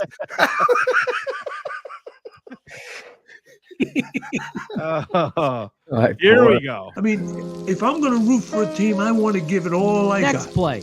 Pass. There was no rhyme or reason. Drove down the field. Mr. Montgomery breaks a huge run. If he scores on the run, you don't got to worry. But you do got to worry because he gets tackled at the freaking. I know I'm short, right? I missed it by a second. Sorry, Shane. There you go. We were the Chris was a Dutchman in high school. What was your? You had wooden clogs. See, that's what I'm talking about. You could have had we didn't have that. You could have had a dude with like giant wings with clogs, like running on your helmet or some shit. That would have been fucking dope. It looks like I was wearing clogs in that picture. Fuck's sake. That's awesome. You were wearing nurse shoes. This is what you were wearing. I was wearing black Reeboks. That's what they were. The All Blacks. Yes. And I'll tell you this. Back then, that AstroTurf had sand in it. Yeah. It wasn't the rubber pellets that you deal with now if you've been on fields. Oh, that was the real shit. Yeah. Fucking burned You your... would take all 3 layers off. Yeah. Oh, my God. I still, on my knees, have scars from the fucking turf burns at Hofstra with the fucking sand from probably Long Beach down the road. They threw fucking sand in there. But anyway, I got to get Wayne Corbett on the show. Let him talk. I just superimposed your shoes so we can get a closer look here. Here we go. Here we go, El Sancho. I actually really did, man. Look at those fucking things, bro. If you could have made a black. Oh, these were for the away games. There's those crazy ass socks. Those were my socks. On cold days. What year is that? 91? The year my picture? Yeah. 93. 93. Yes, 1993. To infinity. I was a junior in high school. Were you? Yeah. Ivan wasn't even fucking born yet. That's a lie. But I was. Oh, that might have been 92. I was 3? Yeah, might have been the fall of 92 because that 30 was my freshman number. Well, yeah. So fall of 92, I was a sophomore in high school. Yeah, that's when it was. Fall of 92. Fucking black cloud. We get it, Sean. We're fucking old, bro. You'll get there someday too. Can't believe it, Sean. Getting old. Logan Frost is in 7th grade. Motherfucker, you look 60. He looks older than me. What the fuck is going on over in Philippines? Does Logan have any was kids? in 3rd grade. God damn.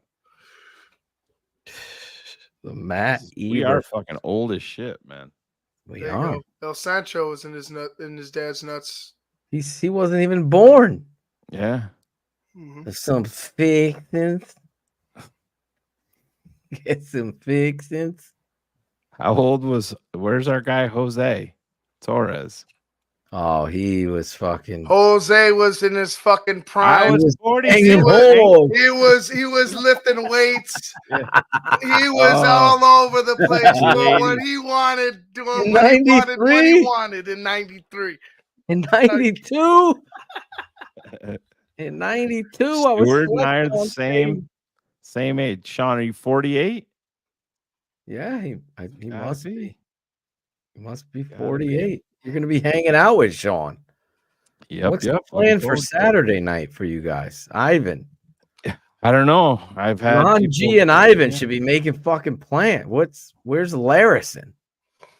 I think he's flying, isn't he? He's been traveling the fucking world. Yeah.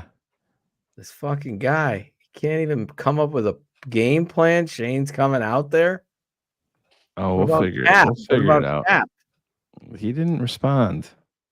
I'm gonna call him tomorrow. Be like, what the? You got to take care of Shane.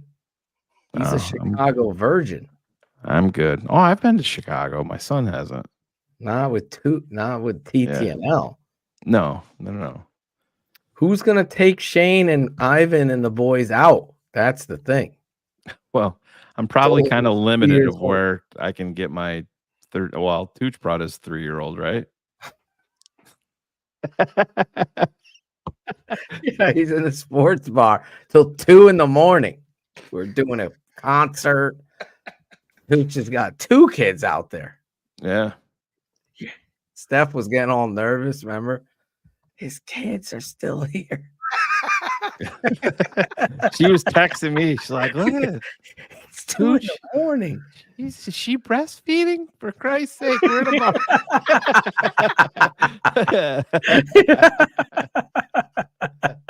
They ran out of milk in the back.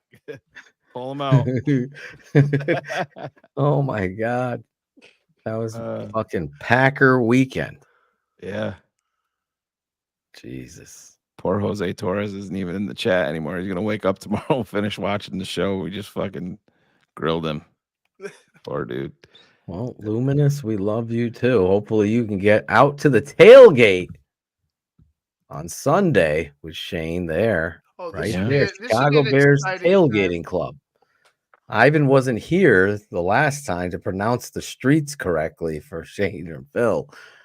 But go out there, New England Patriots at Bears. I pronounced it right though, I think, right? South Wabash? Yeah, South Wabash. Yeah, I said it right. You're Phil's the one. that You're fucks the it one up. that fucks it. Yeah, dude. Yeah, Yes. you do it all fucking weird. Like Wabash. no, Fucking you used Dutchman. to say it. Can't You even used fucking to read. England say it. Patriots at No, Bears. no. El Bandito, Yankee There Tequila. he is. You're gonna have a DJ. All you can eat, $50. Go out there. Gonna meet Shane, Ivan, Cherie, Ronnie G. Hopefully, everyone out there at the tailgate with our guy Tim Shanley. And you will get DJs, grilling, drinks, all of that. So there you go. Logan, pay the fuck attention. Jesus. And where are you going to be? South Lot? Jesus Christ. Yeah, let's pivot just a couple of days away. Bears aren't even that good, guys. Oh, who was it? I posted it. I posted it in the I gotta look it up because this shit was funny. In the Patreon, I posted the link for the tailgate. And you know how we do it here. So I'm gonna call one of our is. You don't want to hear what he was doing in 93. Oh God, give me the Diddy party. No, not Jose. Not Jose at the Diddy party. No. You gotta say no to Diddy. Oh shit! Just a second. It's got to be right here. It was fucking funny.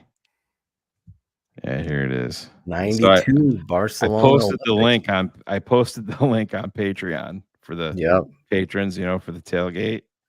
And one of the first fucking things, Lucas Vandermeid goes, we should actually boycott the Bears at some point. That was his response to my Otherwise, Kevin Winston's like, yeah, this is the wrong time and thread to talk about boycotting. Shake my head.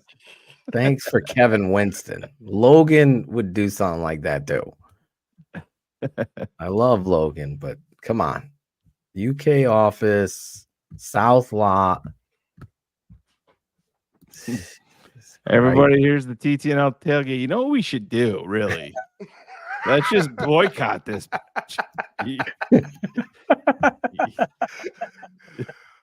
Don't boycott it. Come early. It's a great fucking I'm telling you, it's a great time. Me and Alan had a fantastic time. Tim is a very welcoming and gracious host. Yes, welcoming and gracious host. So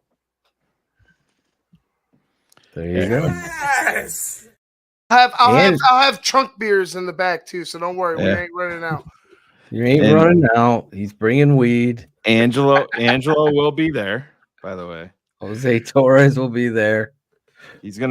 Angelo's gonna pop out when nobody expects it. So could Mike Haw be there? I want a picture with you and Mike Haw. Tape never lies. Never lies. Mike. There he is. Mike had the best fucking post on Facebook during the Washington Commanders game. Like right at the fucking end, the Bears scored. And he goes, "Well, a win is a win, but this fucking coaching staff sucks." And then he wrote that. Then the fucking Hail Mary happened. It was your fault, Mike. Yeah, you had to remind them how they sucked. No, don't call a timeout or nothing. Anyway, you got a prediction? Ivan Vargas. Prediction.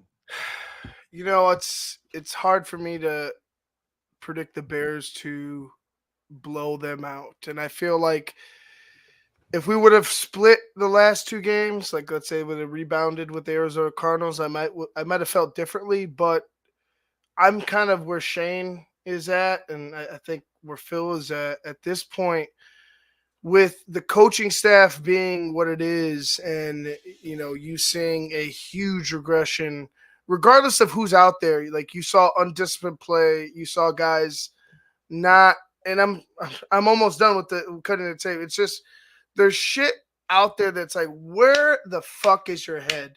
And where are your coaches to help you out? Because it's just so frustrating to watch and think that we're going to allow our rookie quarterback to continue being taught or whatever they're doing with this offensive coordinator and this head coach. I can't continue to pick the Bears. I've had faith all year. I'm going to pick the Patriots to win, and I'm going to pick the Patriots to win by a point. I'm going to go 21-20 New England. I love all. Thank you, Sheree. Is there a weather update for this game, Ivan? Have you looked at the weather? Well, look on the Potential weather, rain, right? Around 2 o'clock. I think that was the last I looked. Uh-oh. I don't know. Robert Nash, 24-16 New England. It kills me to say because I have to fly back to Boston with a Pats fan. You live over here, Robert? You're Boston? That's why he said he Where was Shane and I live? Army game. Yeah, Phil and I are both from Boston, don't you? Yeah. Nobody fucking knew that. 0. Patriots 31-28. Bold prediction after blowing another late double-digit lead. The Bears will do the unthinkable and fire Matt Eberflus. Dude, you stole my bold prediction. Jesus, he could have came. Phil Oh and I my both went to the God, we're basketball right hall. here. I didn't even have a bold prediction. Oh, shit. I'll say, thank you. I will say that Caleb Williams will bounce back. He'll have 250 yards, a passing touchdown, and we'll say a rushing touchdown as well. You must have been at the top of your fucking class. I was a C student. All right, take me off this fucking screen, please.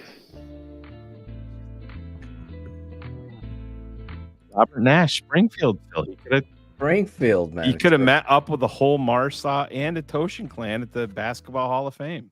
Yeah. And didn't we eat at where did we eat? Pizza Uno afterwards? Is that where we ate? I can't remember what the fuck it was. It was like I remember I threw down plate, right? Pizza Uno.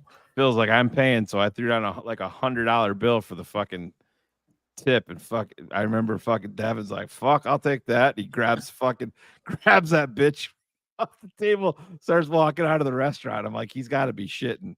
No, he was all ready to fucking go. I'm like, yeah, gotta put that back. Oh my God. Jesus Christ. No, Logan, go Navy. I don't have an Army tee. Pizza Uno, I think it was. El Is that what it was? Sancho, 17. It was right behind the Hall of Fame. Yeah, it's right there. I think it was Pizza Uno. It was good. I know that. It was. It was good. I don't think any of us got pizza though. No. I didn't think it was a pizza place though. That was like a sports bar. Maybe I'm wrong. I gotta look over there on the map. Waiting for Robert to fucking. Yeah, it is Uno's. It is. It's the one right behind. I didn't think it was a fucking. Uno's? Uno's is. I can take remember you to Uno's if you want. Kate and Dev were like, "There's no Bears stuff." Yeah, but it was the Chicago. They had the Bulls, the Blackhawks. Yeah, they did. No Bears.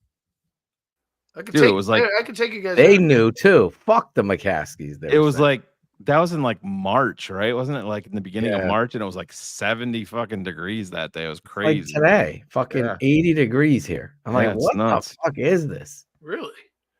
Oh my God, dude! Even in the evening, it was 78 degrees out there. Well, we had an 80 last week, so maybe it's just getting to you guys. Andre Carter, left tackle. That would be fun to watch. Jesus Christ! Don't give Shane Waldron any ideas. They had Tyler Scott active, didn't even put him in the game. No. You got these guys loafing. Like, send a fucking message. Put the young bucks in. Show people. Jesus. Well, Shane, leaves me. you got a fucking prediction? Yeah, I ain't picking a loss if I'm going to be there. I'll tell you that. Dog, even though can't go with your heart, Shaney. I have to stay here. I'm gonna. I didn't live there. I have to stay. So Yeah. But I get to come back to New York where my taxes are even worse than Ivan Vargas's. Yeah. So that makes me feel better. Jesus Christ. Hopefully New that York will kill changes. you. But anyways, Why yeah. don't you move to Connecticut? I should. Kids ruin everything. Fuck Bill- them kids. Yeah, that's right. MJ said that too. Just do what I've been constantly. Then let me do what I hired to do. Leave them at the bus stop. and just see what happens. When Kenneth, what the hell is going on? I'm kidding. I love my children. Yeah. So I think probably, actually, I think I'm going to have a really good prediction for you guys. Go I'm going to ahead. be there in Chicago. Buckle up for this one, everybody.